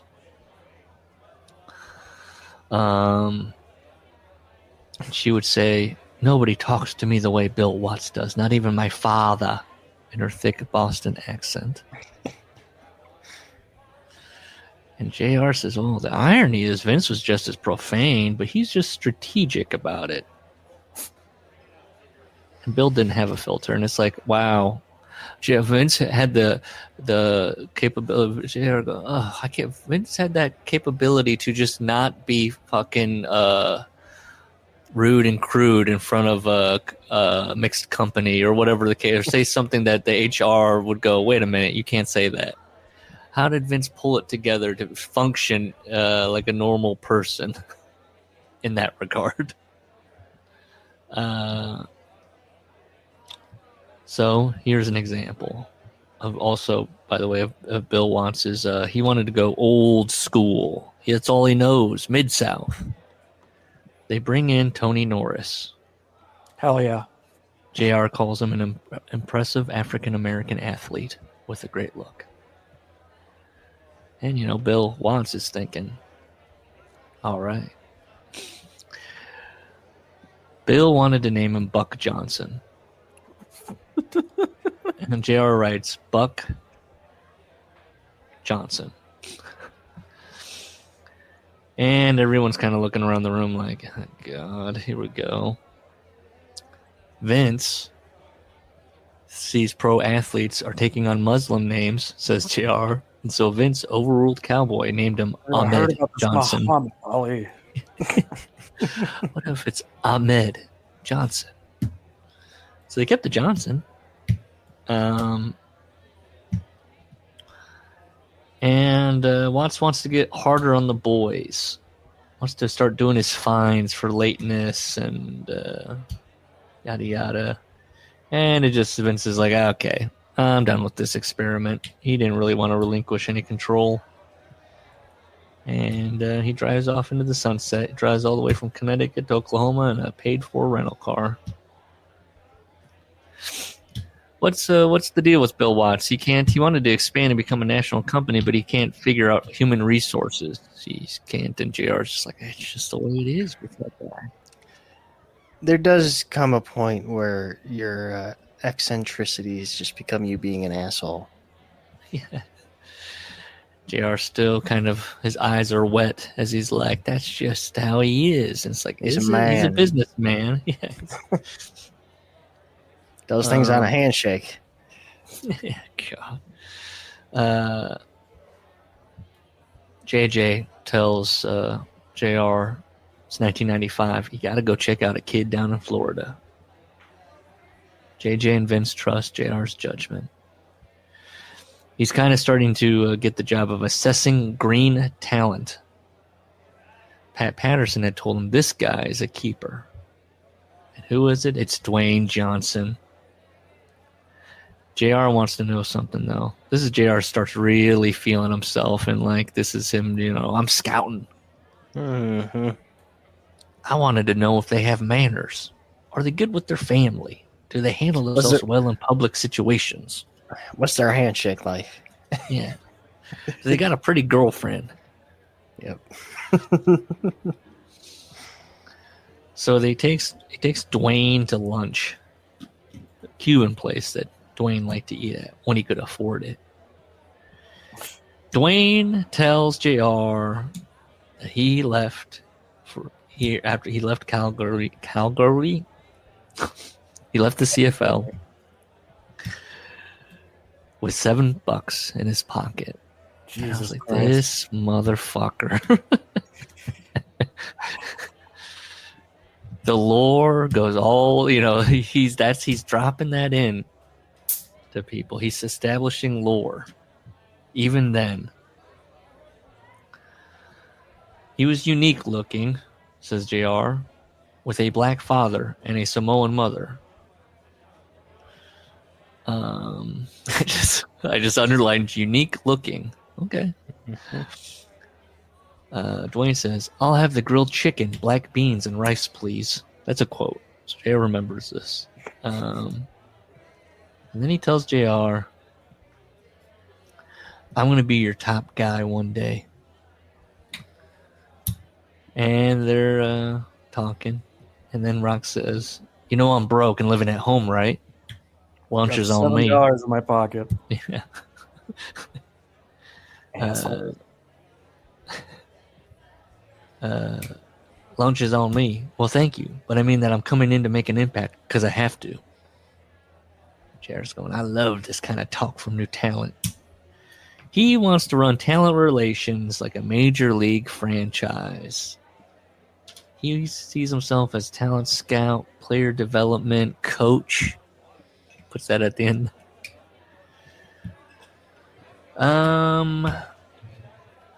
JR says the standard contract for 3 years is $100,000, which made me think of when they said, I think it was Dave that reported that in NXT for a while, they were doing $45K. It was like Tyler Breeze is there making $45K. Yeah, that's really something. You're like, It was with the idea. Remember when Kevin Owens came on that they said, oh, he had negotiated a higher, he was getting paid near, main roster starting money or something like that. But it just shits on Rock's whole $7, making himself. You don't get that contract if you're me or you.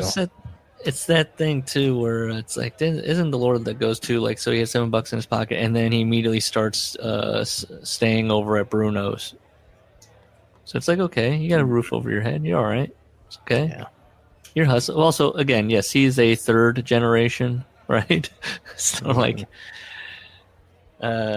whose mom ran a territory. yeah, I think he would have, if worst comes to worst, he's flying. He's going, Mom, what do we do? Like, whoa. He made the call. Look, this is it. He made the call. Look, His mother is a Hall of Fame promoter. Don't forget that. I won't. Who Meltzer will tell you ran Hawaii into the ground and made it go out of business.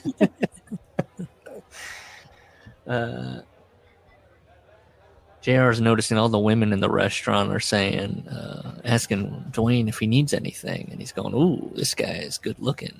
People think he's good looking. And why not just hire Al Perez? I don't know. It's just this whole thing. It's just the more paragraphs of The Rock going, I wanted to start yesterday. And JR's like, oh, I loved it. Oh, man, he's hungry. That's it. Yeah. It's just Dwayne was hungry. Okay. Bruce, 95 still. You're back. Back where? On commentary. JR's back. He's back out there with Vince and Jerry Lawler. It's In Your House 2. Vince tells him, look, just jump in when you feel the spot to jump in, okay? He's leading. Vince is leading, okay? You're the analyst. Lawler's color. I'm going to give you no direction, so you're getting yelled at on the other side of this. Yeah, pretty much. JR says Lawler felt like Heenan to him. They both were entertaining. He says he kind of just draws parallels. I'm kind of like, I never considered Lawler on the level of Heenan, but there you go. Yeah, not even. That's disrespectful. He says Jerry had mastered the art of the sound bite. And JR wants to learn how to do that too, going with a quick line, get your point across. Jerry was more cartoony. I was thinking back on this. Oh, yeah. He's definitely yucking it up. Because, like, Heenan would say funny things that were so slanted against baby faces, but he would still praise the baby faces. And he would be Whereas talking Lawler about... never had anything good to say. It was, okay, so, like, Heenan would... I always felt like Heenan and Grill were talking about the two guys in there, and they're talking about the match, whatever, jokes, whatever. But then Jerry Lawler would be like, Bret Hart stinks. You know how much he stinks? And he's got his little joke, From his, 1950s joke book. Yeah. The socks in his drawers are already curled, or I don't fucking know. I don't fucking know. Yeah. But then it's done. That's it. That's all he's saying, So JR's thinking, okay, how can I contribute? What if I think about my old man, my dad. How would he like me to break down wrestling if, he suddenly became interested in it? Jerry, I'm going to need you to scream puppies every 10 minutes to trigger me. Oh my God, I never thought about that. Mm. Every time Jerry shouted that, JR flinched. A single tear ran out of his eye. Good eye. I didn't want to say it, Gus. God damn it.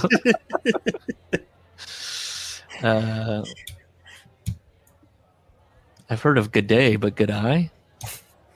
Thank you.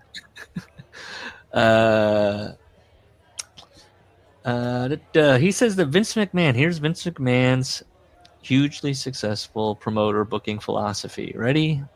Everybody fights to become the champion. The winners make more money than the losers, and winning and losing is important. And I wrote, what happened? Right? That's true. Where did we go wrong? What? I'm trying to think if that was ever Vince McMahon's animating philosophy. When was that? Maybe 1983 to 85 or something? Or I'm sorry, for what? Vince McMahon believes everybody fights to become the champion. The winners make more than the losers. Winning and losing is important. That's his philosophy. That's why he's one of the most successful promoters. So it turned at some point. Oh, and so you're asking when did that turn? Yeah, what happened? Yeah, what happened to Vince here where he went, what if we just keep fucking around? That'll amuse me. I mean, it's after WCW, right? I mean, that's pretty much that's the marker. Which you can blame on Hulk Hogan. And thus, Hogan has contracted and made worse the business of wrestling. I mean, look, I'm one of the people that will say that Vince McMahon has done more damage to wrestling, and with that would go the Hulk Hogan put. That's what I've always. Right. The fact that we have to deal with the nincompoops now saying like that WWE that is wrestling and that Hulk Hogan and all that, that's damage. I mean, there's a whole little industry now that's about like, well, they insert any promotion, TNA, whatever. If they're not doing it like WWE, then it's wrong. It's like, what the fuck are we doing?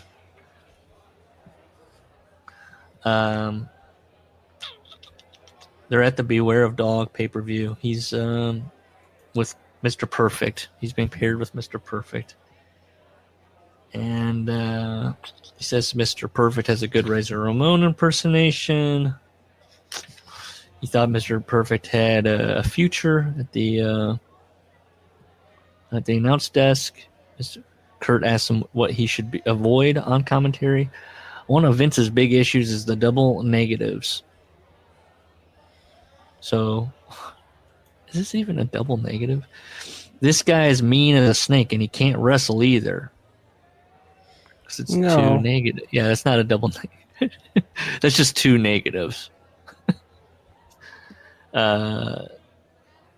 Just say mean as a snake. And Kurt's like, okay. It's a dumb conversation. I'm just JR just wants to get back. He wants to figure out, how do I get back to the booth? It's 96. JJ's gone. Bruce is going to take over for JJ. JR is going to be made VP of Wrestling Administration. Okay. What's That's a better title? Yeah, I know. What's better, VP of Wrestling Administration or VP of Creative Writing?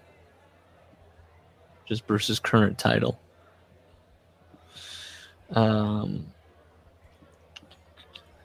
Let's see. The WCW is biting at their heels a little bit. They kind of feel the heat. And JR kind of goes off on, he's going to be brought on screen. He's going to do the I'm mad at the company for firing me. Jerry Briscoe's with him, and they're driving to Hershey. and he's getting annoyed that JR keeps kind of running the promo over and over in the car. It's supposed to be kind of funny. JR's not thrilled about it, but he's going to try and make it work. He talks about the Click a little bit. He does the kind of Click defense of everybody has the opportunity to get ahead in the WWE. The Click just took advantage of those opportunities. He points to Paul as somebody, Paul Levesque as somebody that he would be the level-headed one, quote unquote, of the group. So if you had an issue with the group, you go to him. And that's, I mean, You're right. it's just This has turned into a big nothing burger. This fucking book. Yeah, no, it just gets worse. Like it just becomes more of just like, yeah, Vince is like good promo. He's like, okay. Also breaking at this hour, Michael Rappaport has also apologized for eulogizing Hulk Hogan in a previous video. Michael Rappaport. What a way to die. Just everybody's got to go. Everybody's got to find out about they haven't been paying attention to wrestling for years, and then they have to find out, like, wait, what did he do? Exactly. That's what it seems like. Yeah. I'll send it to you. I can't wait for Michael Rappaport to go on Watch What Happens Live to talk about Israel.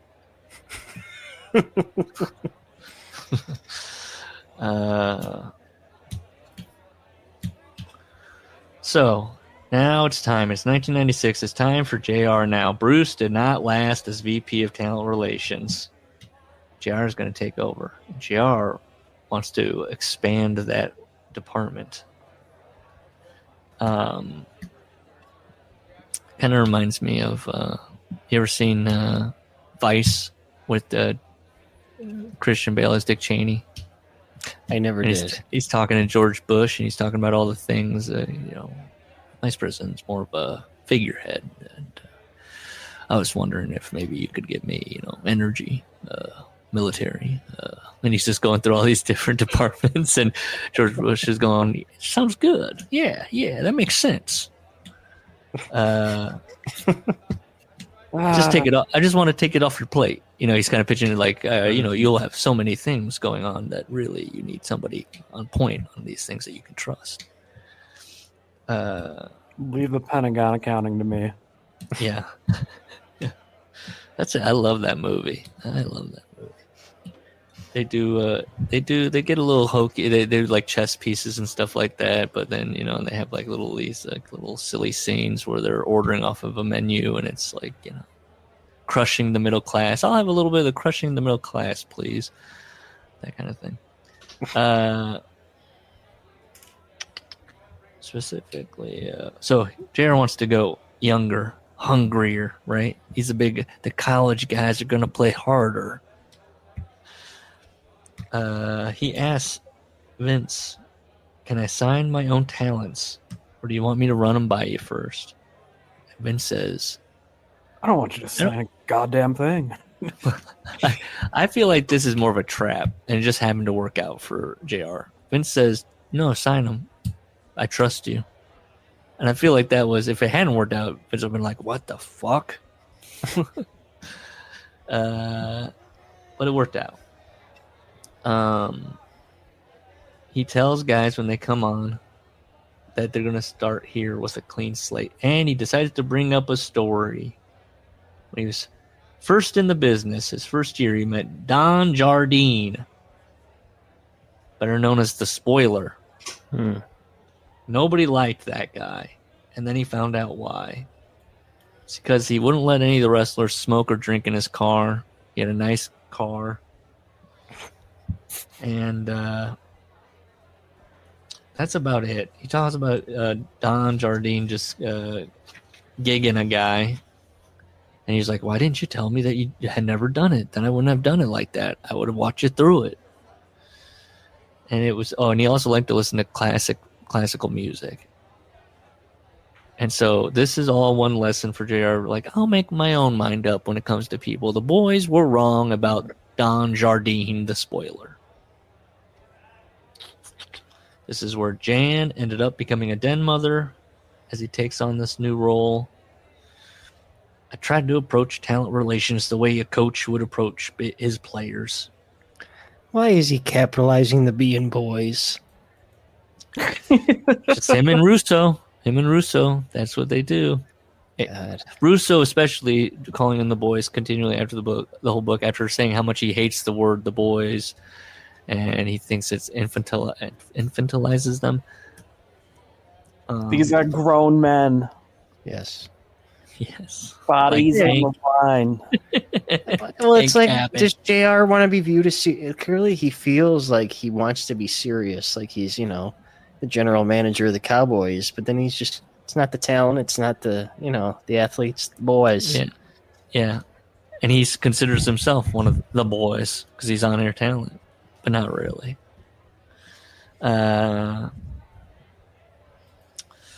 Guys would open up to Jan about problems that they were having that maybe they weren't comfortable talking to JR about. They're getting calls all hours, wrestlers, family members. Now, JR offers Come up... on, still secrets, Jim. Like, I know, nothing. He just kind of moves on. what bodies have you buried? They're having their weekend meetings at Vince's house. And they're long because they're doing all kinds of, they're going over everything. The TV, the pay-per-view, the booking, what's it here? House shows, talent issues, payroll. And so there goes, hey, Vince, why don't you let me take on the payroll? And all you have to I'll submit it for your approval. You just look at it, sign off on it. It's on the checks. At one point, Linda McMahon comes into JR's office because now the meetings, are very short on the weekends. There's not much to cover. JR's taking on a whole heap load of work, taking care of it. Linda McMahon walks into his office and says, "Come here." She gave him a hug. "I just wanted to thank you for giving me my husband back on the weekends." Never happened. Or she was being heavily sarcastic. Yeah. Have you heard about school choice? Linda had even advised JR on his relationship with Jan. Here's Linda McMahon's advice on marriage. It's really just once in a lifetime, if you're lucky, that you find someone who stirs that strong a feeling and is someone you can relate to. It's something to think about, because that's not an opportunity everyone gets. Yeah. Nice. So what's going on with her and Vince?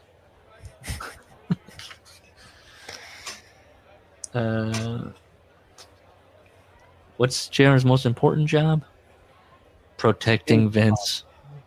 What? It's being a father. JR's taking notes on everything Vince says. Contemporary. And why? Why is it? Because sometimes JR had to protect Vince from Vince. If only JR had been around a few years back.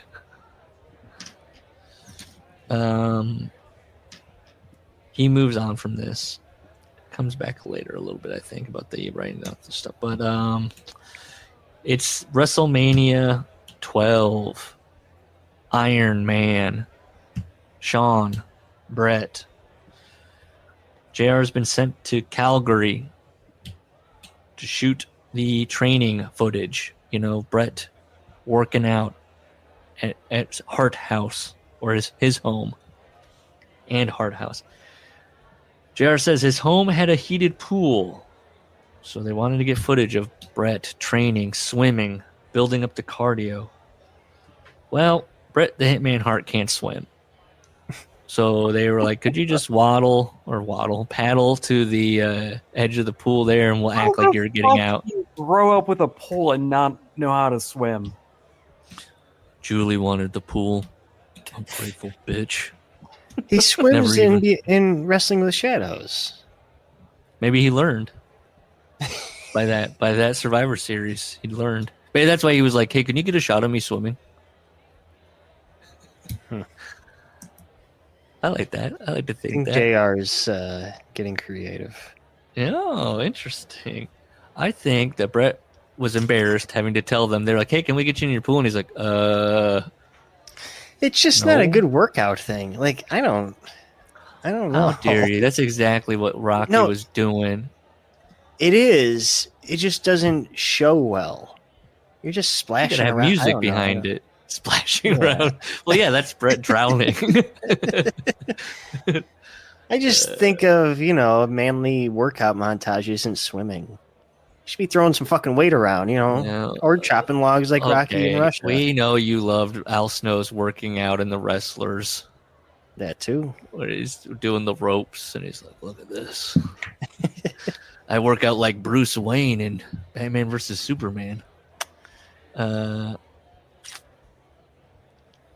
We're about to get some manly working out from Brett. He writes, Brett was always seemingly late, which is kind of JR being very kind to Brett. Always seemed to be late. And we were supposed to be shooting him working out in the dungeon.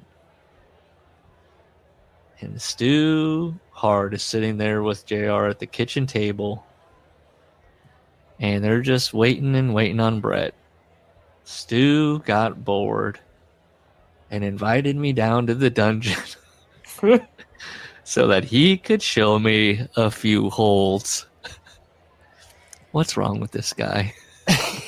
He loves the science. I wrote, uh-oh. And then he writes, Stu wanted to put me in a rear chin lock. Oh, fuck. No. Don't do it, JR. Oh, I wrote, I bet. So, JR lets him do it.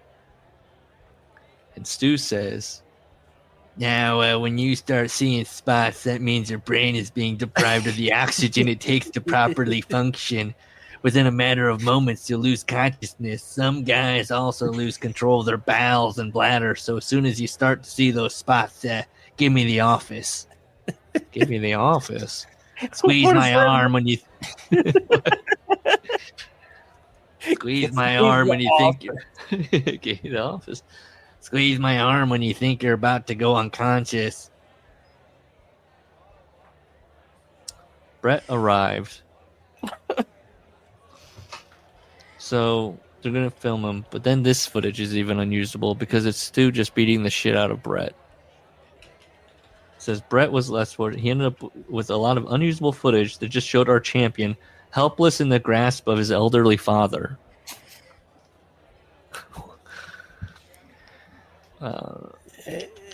Listen, if this was all JR's idea, he sucks. He's acting like it wasn't. What was he sent there for then?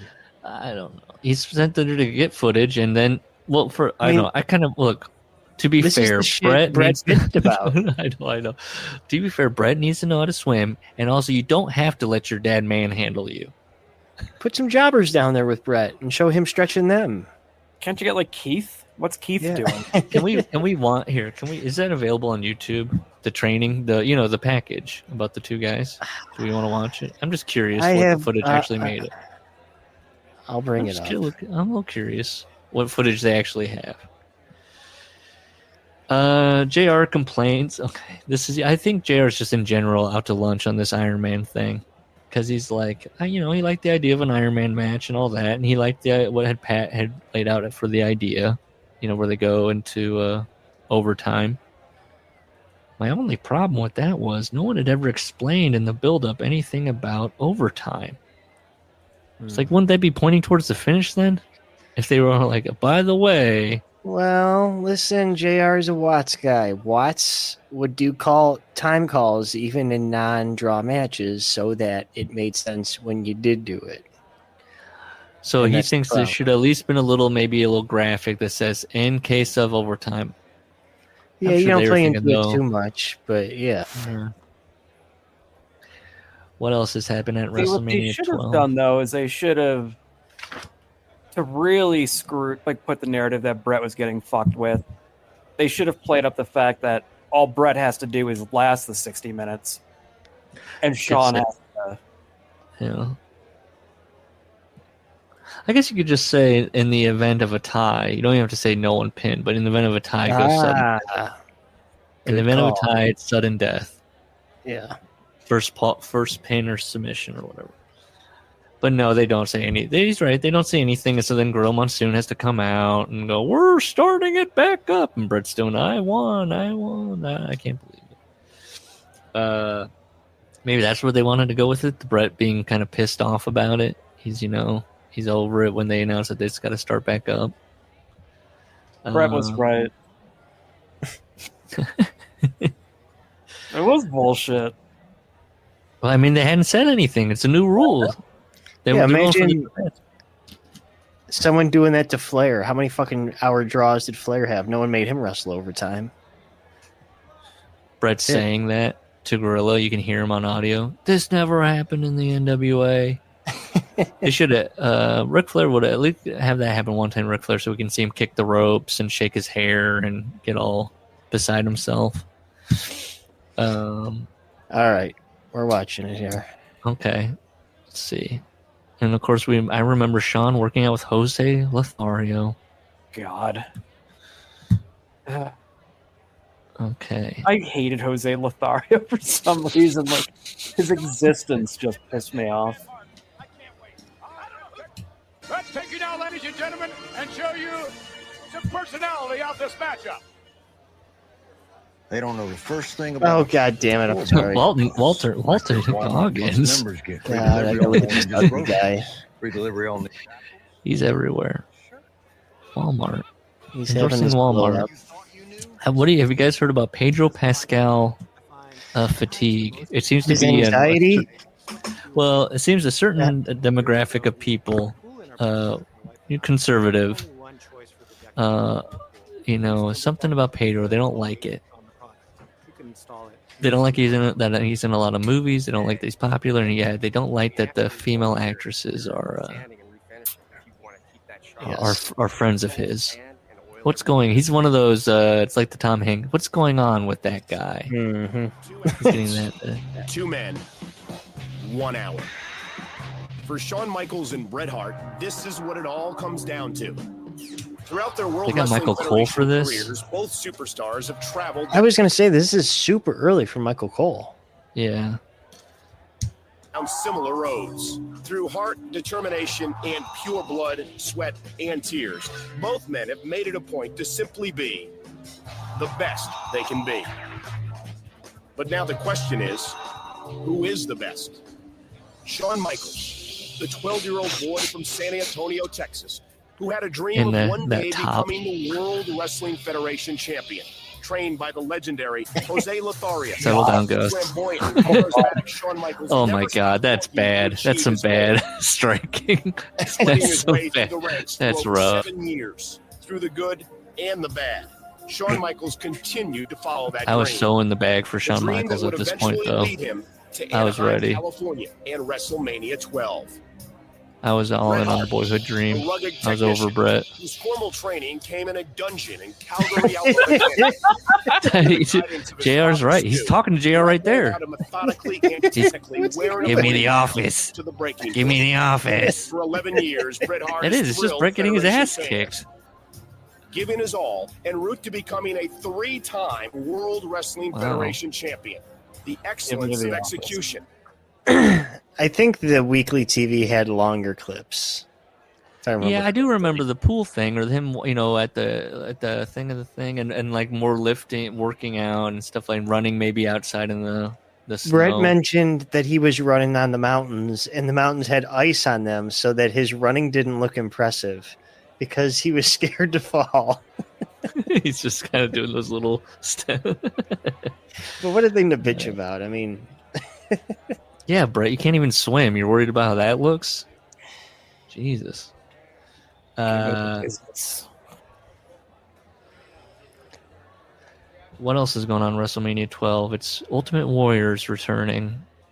And JR is there in the Warriors' kitchen with Oh boy. it's him, it's Vince, it's Linda, and Mom? it's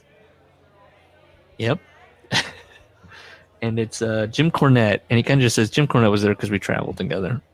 Okay.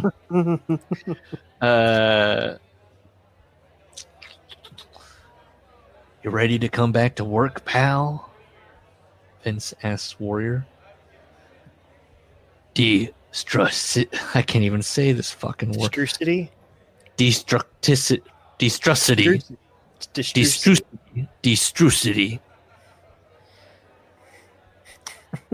Vince looks around like, huh? He's confused. We're thinking WrestleMania Destrucity is what I want. Vince does an awkward, what? It's a word I created. I want to push it out there. Make the world a different place. JR. Destrucity. It's the new buzzword. GM. Oh, here's Mom. GM. We'd very much like to talk about a comeback. And he writes it like Warrior kind of comes out of the cloud a little bit. Huh? What? Destrucity is a concept that I work out top to bottom and inside out. I can own it, promote it, and use it as a pathway to speaking engagements and promotional opportunities. Oh, jeez. And so he keeps talking about this word. I have thoughts about the queers. He's queer and don't make the world work. Correct.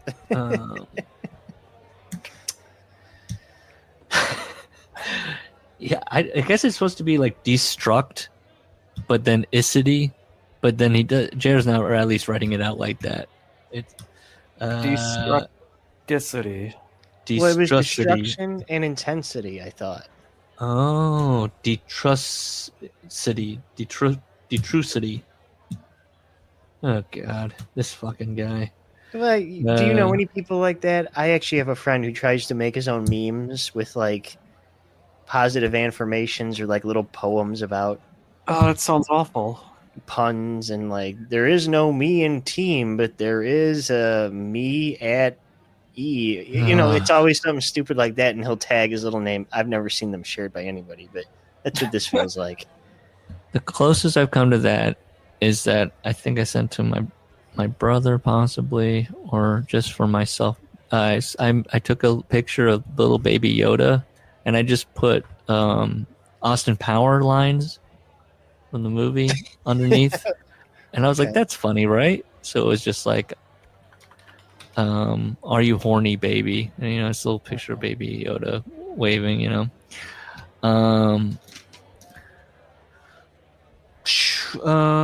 Is that a meme? What is a meme? Is that a meme that I did, or I just was?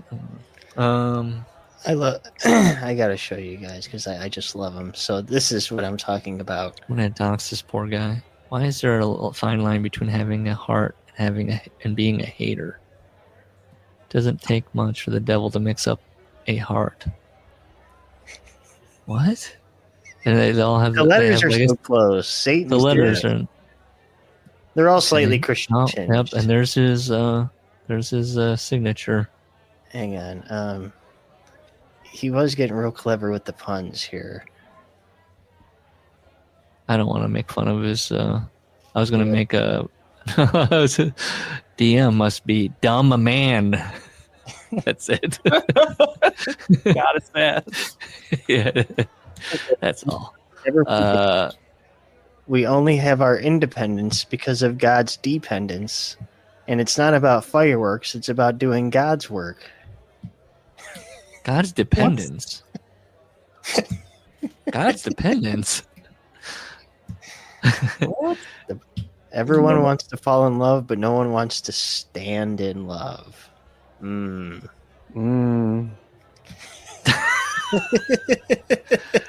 you think. You have a series of failed relationships. That does. don't know if I know guys like this, but my brother and I do sometimes when we see stuff like this, or a friend says something, we do. Yeah, we do. The makes you think, don't it? We do that bad to you. Makes you Oh think, my don't goodness, this is like Holy Lord! Yeah. Did you get a commission on these? He had a good Will run. you click the one picture of the person standing there? Is he an influencer? What the fuck? He wants to be. Anyways, that's Warriors Destrucity. That's what I used to read these to the wife and get click another one. laughs. Go ahead, click another one. Let's see. I don't like to get. He started out religious and then tried to go to just self-help. And then click the one of him running.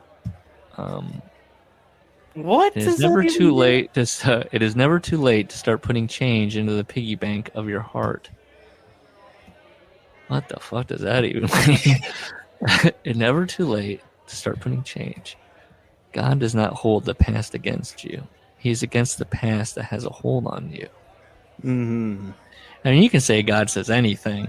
Really, this guy's taking a lot of liberties with what God's thinking. Oh, this one. Wow, why am I not being able to read this? Spirituality is not only about putting another log in the fire. What? It is about splitting your own wood. When you do, you stoke yourself twice. Is this about drinking? That's a lot. There's so much going on there. Holy Lord! This guy. That's not common. Listen, this is a sober guy. Okay, he went through the rehab I did. So when I got there, he was doing group. He had moved on. And he learned this. He was a fucking just total homeless drug addict. He got into running in rehab. And now he's like a runner and he's a personal trainer. But he would do group.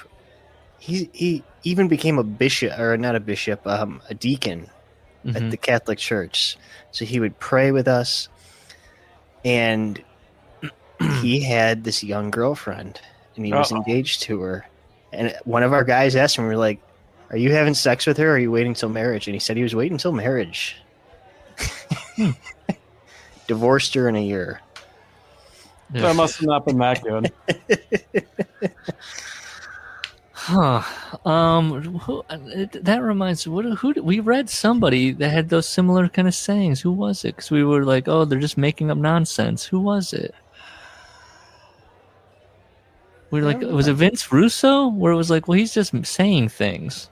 Russo had a lot of like malaprop sayings. Yeah, it's like God says, bro. You know, you gotta put one foot in the other, or it's in the frying pan.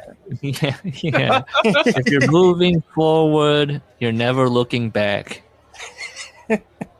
Okay, thank you. That would be fun. That seems, yeah. That would be fun to just sit around and think of those. He just has those rolling around in his head all day. And then he's got to do the... Yeah, man. Maybe I'll start doing that. But for... he doesn't even get any money. I mean, what do you do? He's putting it in the piggy bank of his heart. It's spiritual currency. The piggy bank of his heart. Some people want to break open your heart with a hammer, like a piggy bank. That's the devil. And then you stoke yourself twice. God gives you logs. Okay? You gotta start out with this. God. But you know what was gratifying? And I'll admit to being a mark for this. Maybe I'm a bit like CM Punk. He would read us a parable in group, okay? Okay. Parable. And he'd be like, what do you get out of that? And he'd go around and ask everybody. If you nailed it, it would feel so good. Like when he gave you affirmation, because he'd be like, yeah, that's good, but that's not what I'm looking for. And then move on to the next person. If you were able to figure out what he wanted you to say, it felt so good. I hate this. I would be crawling out of my skin. School, you know. I hated school. School for 40 and 50-year-old crack smoking animals. It's called a School of Hard Knocks.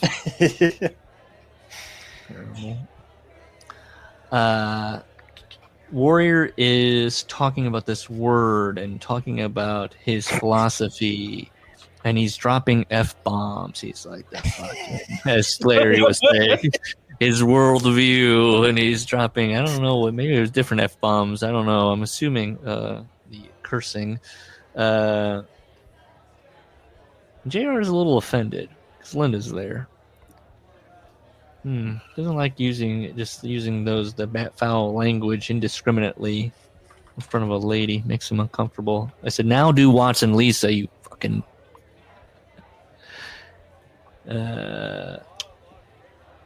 Vince sees this as a calculated risk. If they can just get him, on the straight and narrow, it might pay off. Roddy Piper is coming back. He's not getting along with JR. He's giving him short answers, stiff body language. Everyone's still calling JR's job the JJ job. So he goes to Jerry Briscoe, who's friends with Rowdy. It's one of those again. Can you have a word with this guy? Tell him I used to drive Leroy McGurk. And JR sees it too as like on an operating level. He can't just go talk to Vince. They're going to out-alpha each other. He needs a go-between. He needs me. He talks about the Goldust match, the Hollywood Backlot Brawl. And Roddy asks, what are we going to do with the Bronco? And JR's like, I don't know. You want me to find out? And he's like, sure. And then JR goes to Vince and goes, Roddy wants the Bronco. And Vince is like, okay.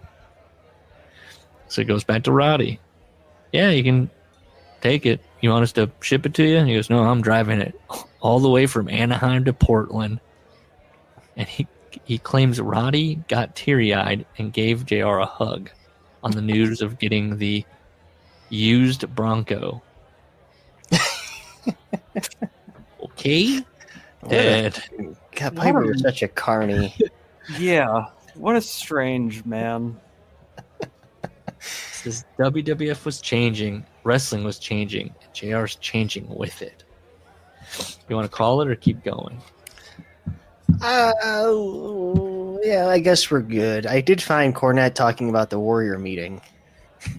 All right, cool. Let's listen to it. I didn't know if you'd be hating on it. I mean, next week will be the last one episode. I promise Okay. you, we are going to get through it. And I gotta order my book. yeah, then we're on to the territories with Gus, the history of Capital Wrestling. Meeting as well. The Gold Dust Trio. Did we learn about them? I believe we may. At least Hoots. He goes on to say that the Warrior was fixated on the word destrucity and kept bringing it up over and over again. Jim, can you provide any details to this story or have any other Ultimate Warrior stories in general? Well, it wasn't. This wasn't when Vince was trying to talk him into it. He pretty much was back. But I believe it was WrestleMania in Anaheim in '96. We were informed by Vince that me and Bruce and JR would be, because we traveled with Vince at that point, would be stopping in Phoenix to visit the Ultimate Warrior, who was going to tell us all about how, I don't know how this was presented, his philosophy, how he wanted to be presented, who the Warrior was, get the creative team all behind that type of deal, right? Okay. I'd never met the guy before in my life. I'd never been a fan of the Ultimate Warrior because that was the antithesis of, in my opinion, everything that was wrong with fucking wrestling business. This no talent fucking muscle-headed hack that had been pushed to the moon by a guy that was a fan of bodybuilders and by somehow a fucking mass hypnosis was able to convince them for a short window of time in the late 80s that this guy could fucking wrestle and was somehow somebody you'd pay to see. His interviews were the shits. His matches were the shits. He never tried to learn. He didn't want to be one of the boys, and he never even apologized for breaking Bobby Heenan's neck, which Bobby told me that personally. So I really, was like, oh boy, this is going to be great. And I promise you, this meeting lived up to every single thing.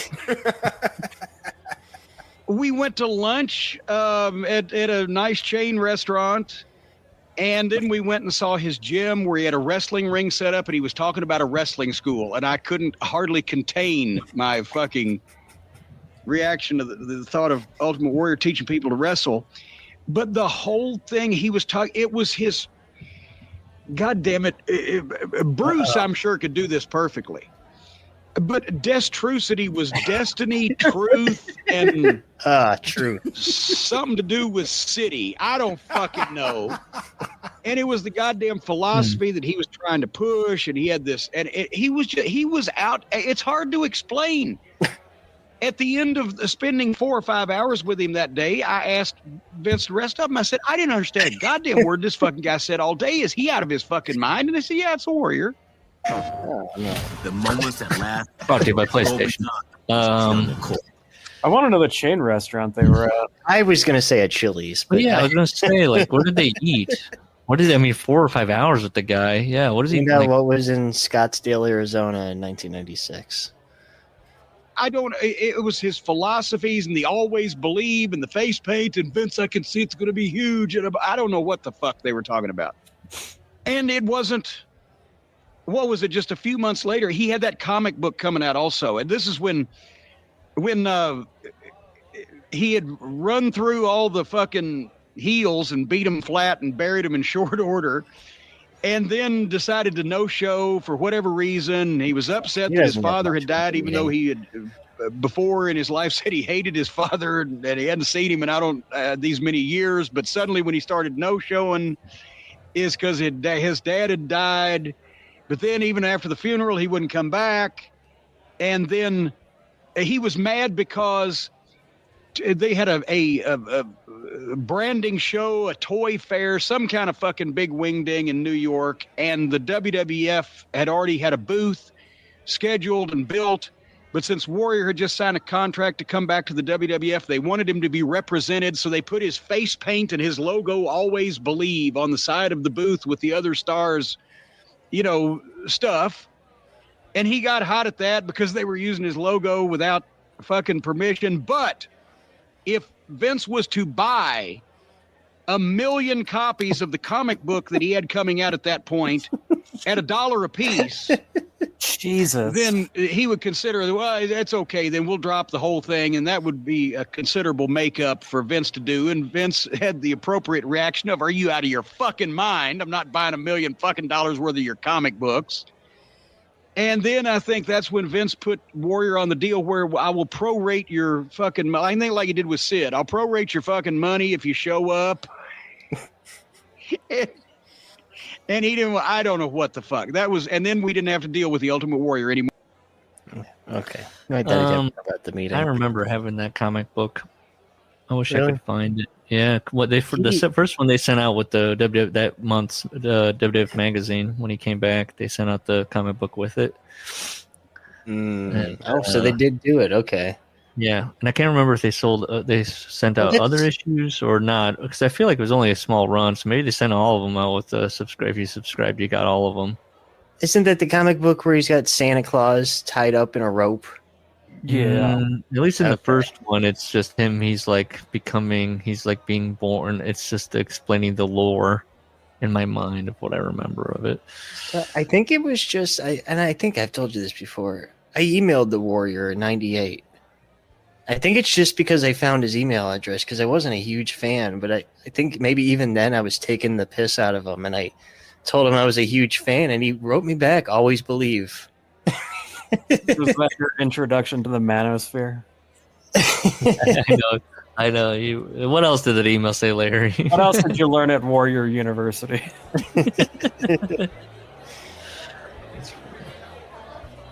Well, that's it.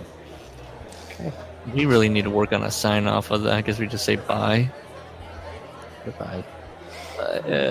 Turn the page, folks. Right? Larry's nodding.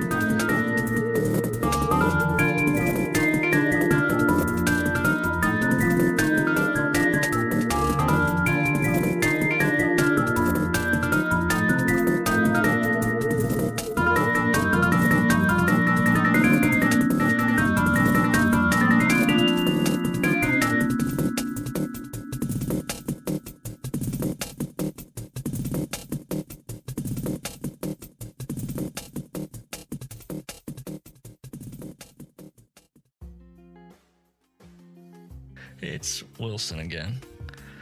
That was fun. I bet it was the best episode ever. You know what you can do to help the workers out? Rate, review, all that good stuff on whatever app you're listening to. Tell us how much you love us. If you want to contact us, it's theworkersclubshow@gmail.com. We got a YouTube, The Workers Club Podcast, a Blue Sky, theworkersclub.org, and we have a Discord where the invite link is left in various places. I'm sure you can find it. That's it. Thanks for listening. Appreciate it. Bye. Smile and love each other.